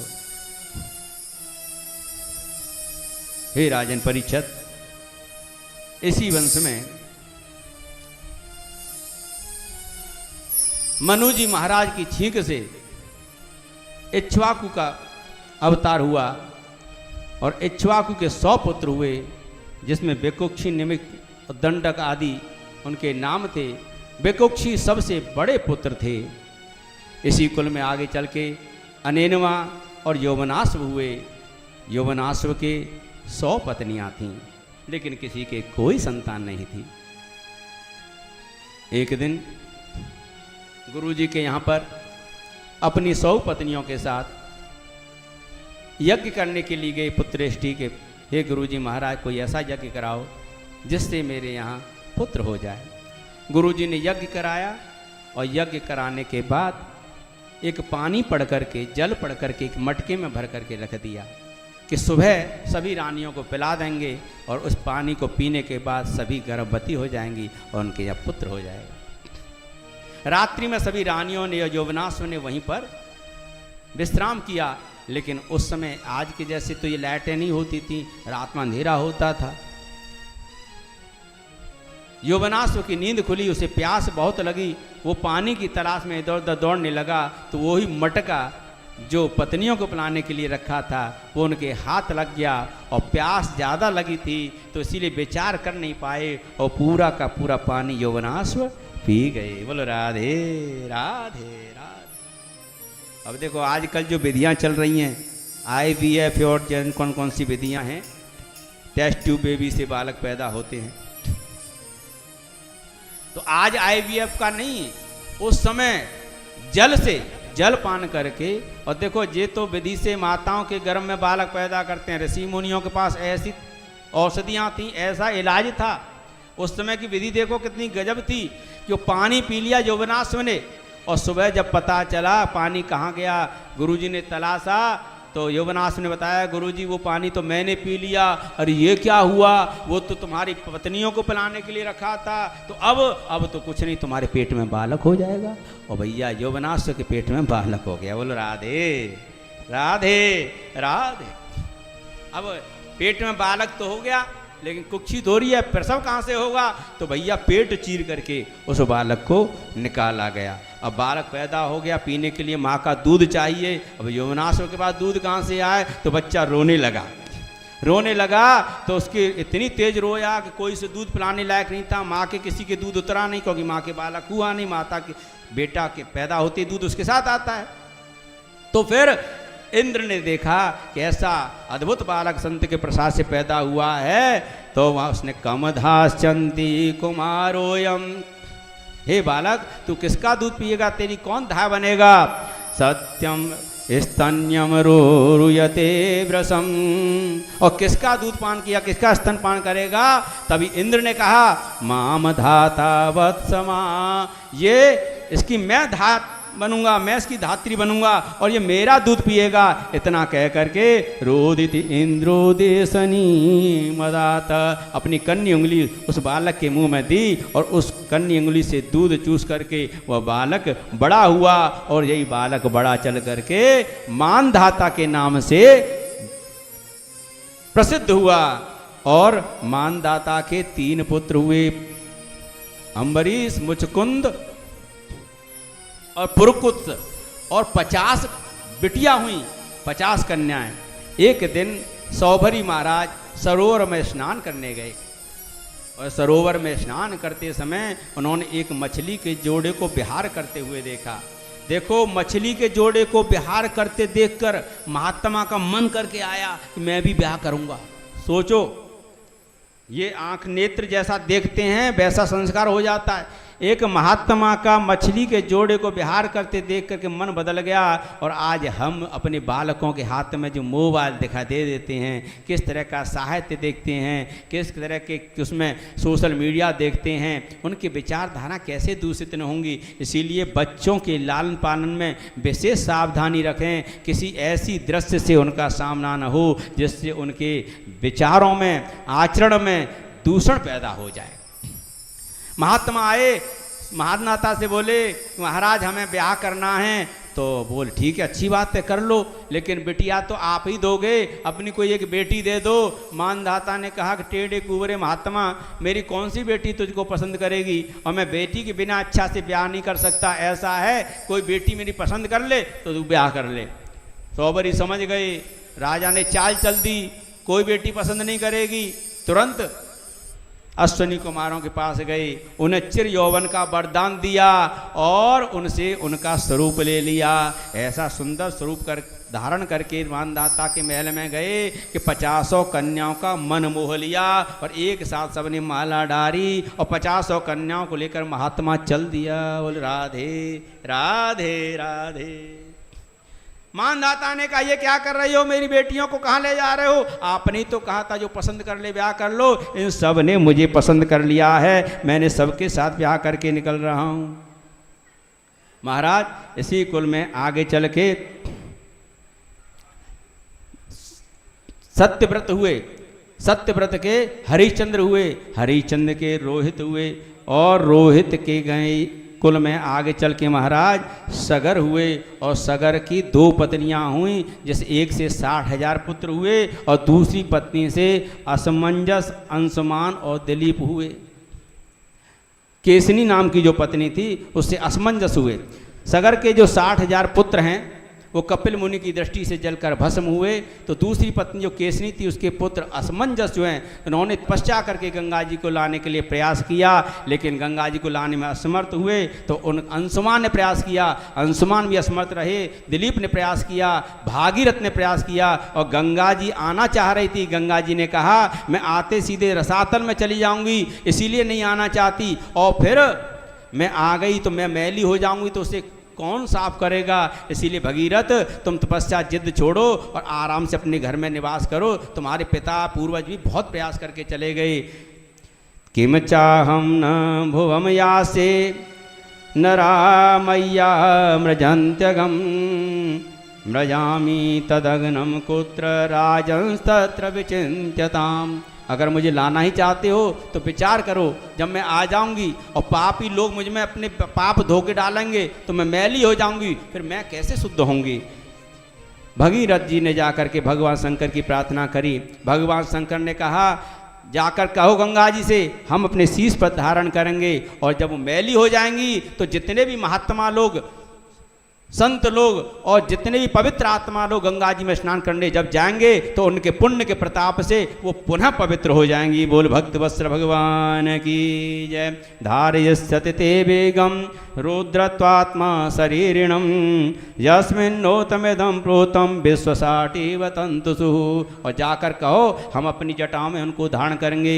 गंगा जी वहाँ से शंकर जी की जटाओं में उतरी और उत्तराखंड के पर्वत कंदराओं की गोद में से होते हुए हरिद्वार में प्रवेश करती हैं। ऋषिकेश में ऋषियों के केश धोती हैं।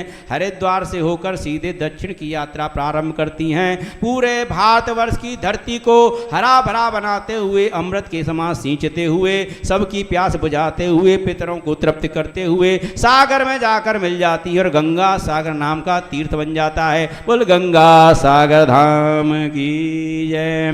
महाराज इसी वर्ष में आगे चल के श्रुत हुए, श्रुत के ऋतुपर्ण हुए, ऋतुपर्ण के सर्वकाम सुदास हुए, और सुदास के ही वंश में आगे चल के महाराज असमक और मूलक और दशरथ इत्यादि हुए, एडवी हुए। और इसी कुल में आगे चल के खटवांगाद दीर्घ बाहुश्च रघु तस्मा प्रथुस्रवा अजस्ततो महाराज तस्माद दशरथो भवद। महाराज खटवांग के दीर्घ बाहु के, रघु के प्रथुस्रवा और उनके अज के महाराज दशरथ, और दशरथ के भगवान राघवेंद्र सरकार हुए। वो राजा रामचंद्र भगवान की जय।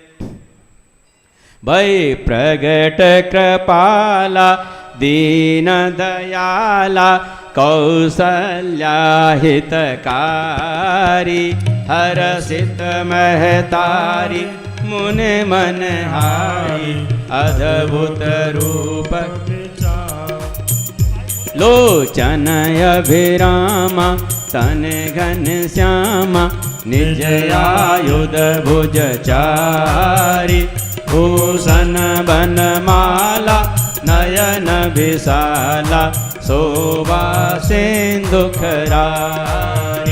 कह दुई कर जोरी अस्तुति तोरी विधि के करो अनंता माया गुण ज्ञान तीतय माना वेद पुराण बनता करुणा सुख सागर सब गुण आगर जे गावहि श्रुति संता सो मम हित लागी जनय अनुरागी भयउ प्रगट श्रीकांता ब्रह्मांड निकाया निर्मित माया रोम रोम प्रतिवेद कहे मम योर सुवासी यह उपहासी सुनत धीर मति थिर नरे उपजा जब ज्ञाना प्रभु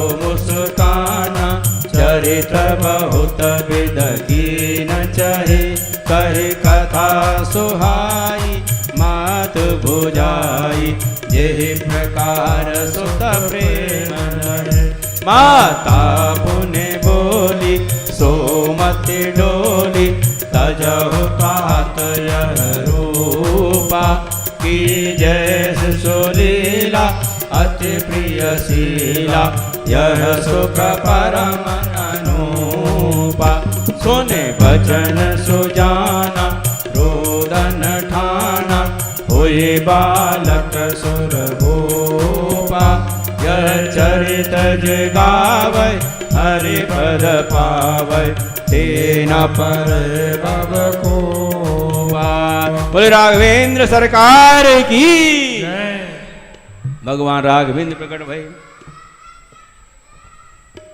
उन तीन भाई लक्ष्मण भरत शत्रुघ्न प्रकट हुए। अच्छा ये बात कोई बात ना, आज तो समय लगना ही है, 12 बजे तक कथा होनी है।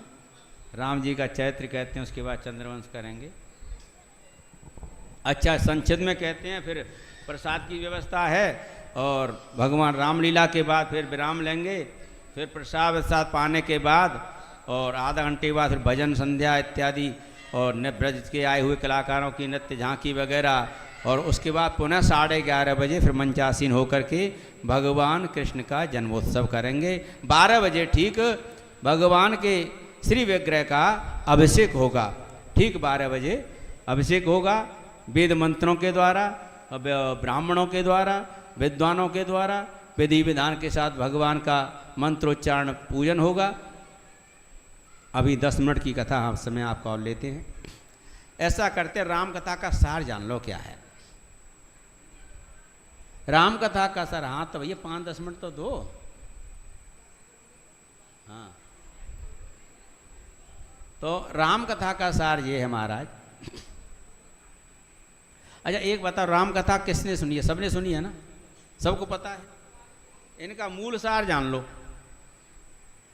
राम जी अयोध्या में पैदा हुए, अवध में। विश्वामित्र उनको लेने के लिए आए, दशरथ ने मना किया, गुरु वशिष्ठ ने समझाया, गुरु भेज दिया। ताड़का इत्यादि का वध किया, जनकपुरी में सीता जी से विवाह किया। बहुत सुंदर दिव्य चरित्र है। अहिल्या आदि का भी उन्होंने उद्धार किया। जब लौट कर के आए तो नगर में बड़ा उत्सव था अयोध्या में। बहुत राजा के धनिक घर से मिथिला नरेश की पुत्री थी सीता जी, वहाँ भी धन की कोई कमी नहीं थी। और जिस घर में ब्याह करके आई चक्रवर्ती सम्राट के, वहाँ भी धन की कोई कमी नहीं थी। सोना स्वर्ण खूब आभूषण पर्याप्त थे। सुनना इसको जरा, माता जरा विशेष सुनना। और वनवास जब हुआ था तो भगवान राम का हुआ था, सीता जी का नहीं हुआ। तो कहा भी था कि तुम यहीं रुको, तुम्हें तो वनवास नहीं हुआ। वनवास तो राम जी का हुआ है। तो सीता जी ने बहुत सुंदर तर्क दिया और उस दलील को कोई गुरु वशिष्ठ हों या दशरथ जी हों या कोई भी राज दरबार का आदमी काट नहीं पाया। और दलील क्या थी? इससे प्रमाणित होता है कि सीता जी शिक्षित भी थी, पढ़ी लिखी भी थी, योग्य थी। और दलील क्या दी कि भाई जहाँ पति का निवास स्थान है वहीं पत्नी का है, और बिना पति के ये आभूषण, ये सोना चांदी, ये सुख है, ये राजमहल, ये किस काम का? बात सही है। तो अतिशय पतिप्रिया होने का उन्होंने प्रमाण दिया और प्रामाणिकता भी मिली। जब केवट ने उनको गंगा पार उतार दिया तो बिना पति के कुछ कहे, उनके मनोभावों को जानने के लिए, उनका मान सम्मान बचाने के लिए अपनी अंगूठी निकाल के केवट को दी।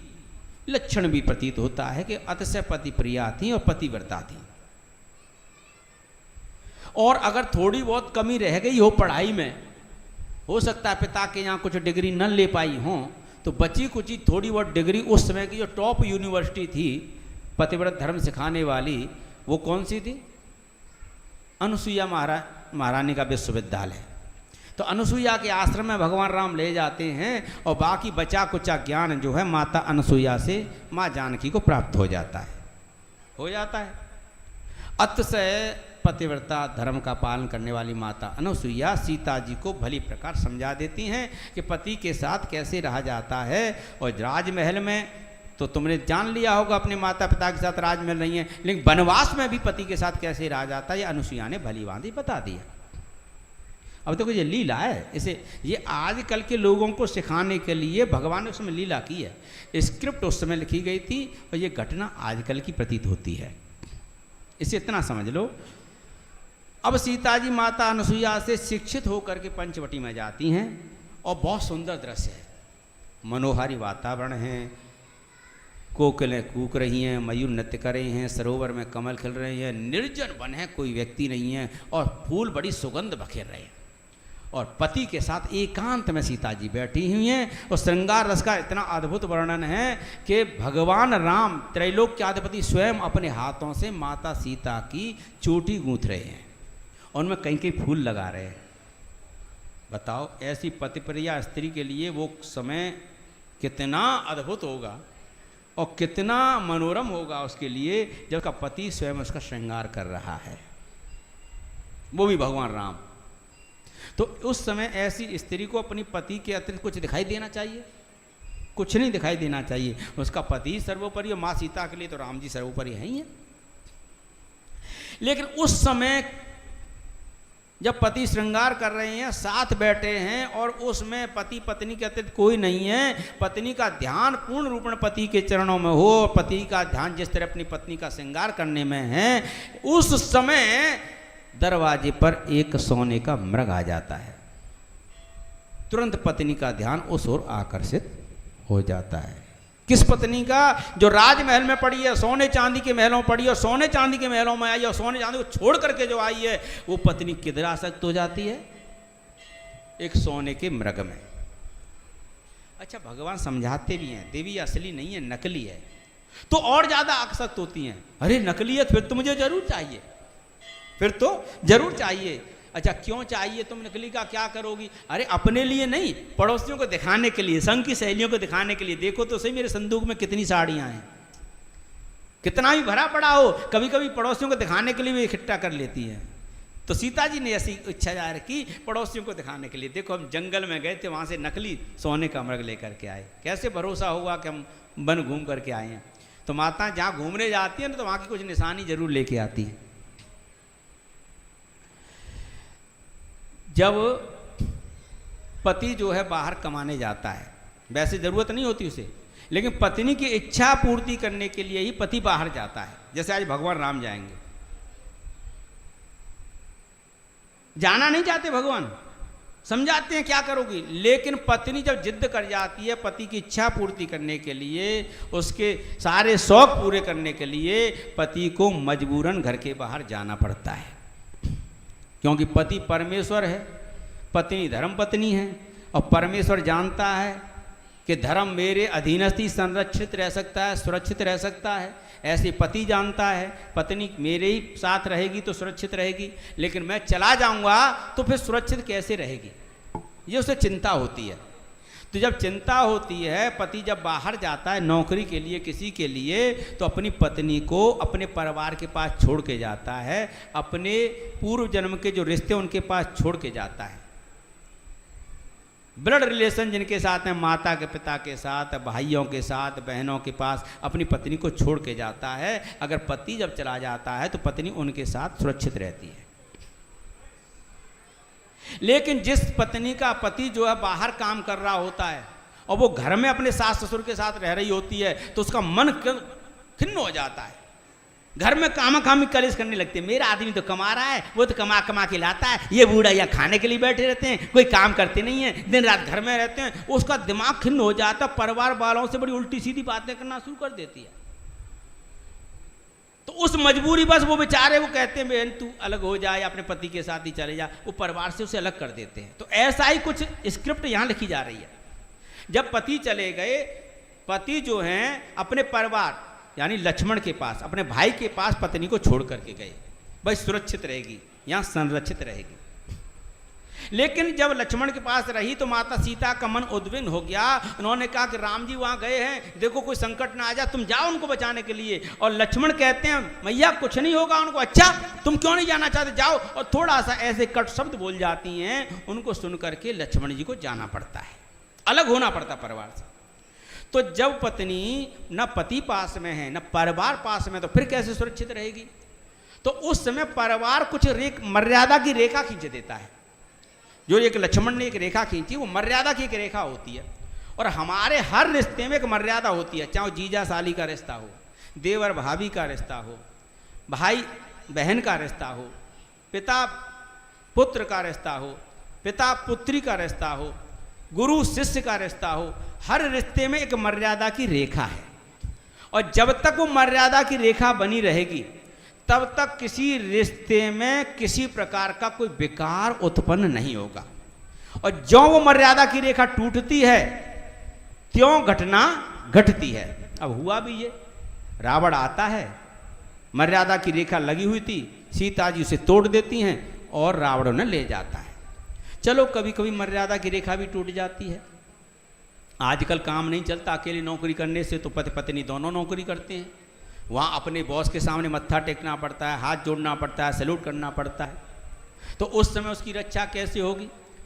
तो उस समय सीता जी लंका में हैं और रावण प्रलोभन देता है, तुझे यहाँ की रानी बना दूंगा, सबको पटरानी बना दूंगा, सोने की लंका तेरी हो जाएगी। तब उस समय सीता जी ये शिक्षा देती हैं, तृण समान ओट कर वैदेही सुमिर अवधपति परम स्नेही। सीता जी कहती हैं कि हे रावण, तेरा ये सब धन वैभव एक तिनके के समान है मेरे लिए। मेरा पति अवध का राजा है, मुझसे अतिशय प्रेम करता है।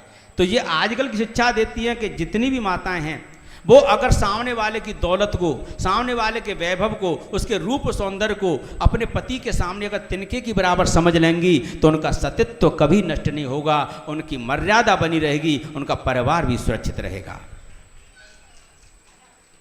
सामने वाला कितना भी धनवान हो, कितना भी प्रलोभन दो, तेरा प्रमोशन कर दूंगा, तेरा यहाँ पर ट्रांसफर कर दूंगा, तेरी अच्छी जगह पर तुझे भेज दूंगा, उसके सारे प्रलोभनों को ठुकरा करके तिनके के समान जब समझ लेगी, वो अपने परिवार को संस्कारों से भर देगी। और माता सीता ने यही किया, इसी कारण उनका सम्मान बचा रहा और वो सुरक्षित वापस लौट के आ गई। अब कथा को अभी यहीं थोड़ा विश्राम देते हैं, विराम तो नहीं देंगे, विश्राम देंगे। अब आप थोड़ी देर प्रसाद ग्रहण करें, उसके बाद आधा घंटे बाद फिर यहाँ पर भजन संध्या और ब्रज की झांकियाँ प्रस्तुत होंगी। ठीक 11:30 बजे फिर हम मंचासीन होकर के कथा प्रारंभ करेंगे। हाँ अब हाँ सुनिए, अभी भगवान आज राम जी का जन्मोत्सव है, तो भगवान राम जी का ब्याह भी करना था, तो दिव्य झांकी राघवेंद्र सरकार की और सीताराम का ब्याह होगा। आइए भगवान सीताराम जी की दिव्य झांकी के उनके विवाह उत्सव का आनंद लेते हैं। बड़ा अद्भुत, भैया हमें पता ही नहीं चलता, हमें कुछ और कह देते हैं। आइए। जय राधे राधे गोविंद गोविंद राधे राधे गोविंद। भैया राम जी का ब्याह है, एक बढ़िया सा ब्याह गा दो।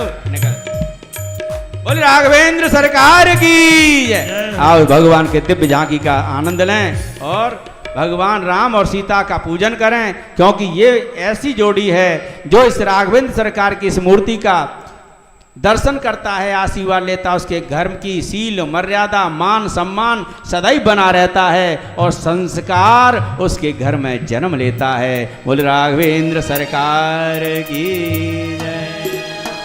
आज मिथिला नगरिया निहाल सखियो, आज मिथिला नगरिया निहाल सखियो, चारों दुल्हा में बड़का कमाल सखियो, चारों दुल्हा में बड़का कमाल सखियो, मिथिला नगरिया निहाल सखियो, आज मिथिला नगरिया निहाल सखियो, चारों दुल्हा में बड़का कमाल सखियो, चारों दुल्हा में बड़का कमाल सखियो।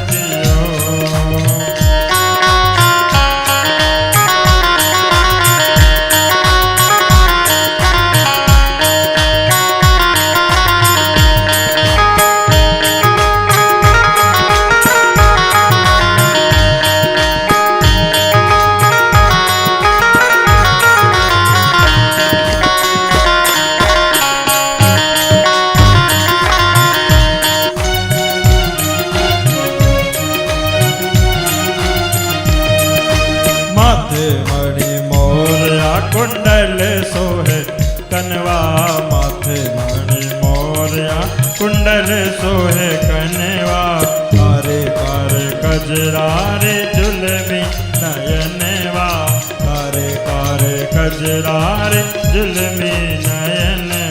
ओ लाले चंदन सोहे इनके बाल सखिया, लाले चंदन सोहे इनके बाल सखिया, चारों दुल्हा में बड़का कमाल सखिया, चारों दुल्हा में बड़का कमाल सखिया।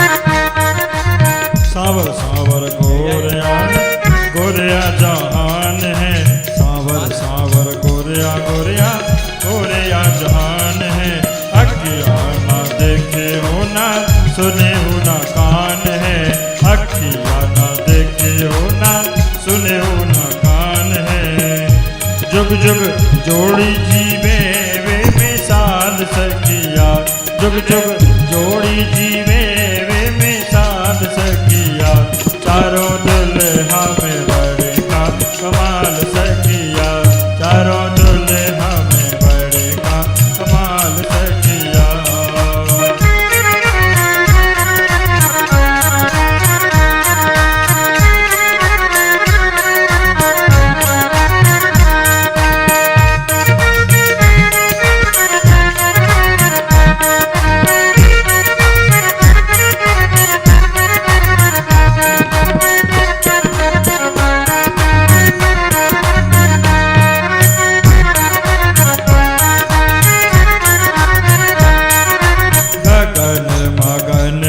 आज मगन धरतिया, गगन मंडल आज मगन धरतिया, देख देख दुल्हा जी की सावरिया, देख देख दुल्हा जी की सावरी सूरतिया, बाले वृद्ध नर नारी सब बेहाल सखिया, बाले वृद्ध नर नारी सब बेहाल सखिया।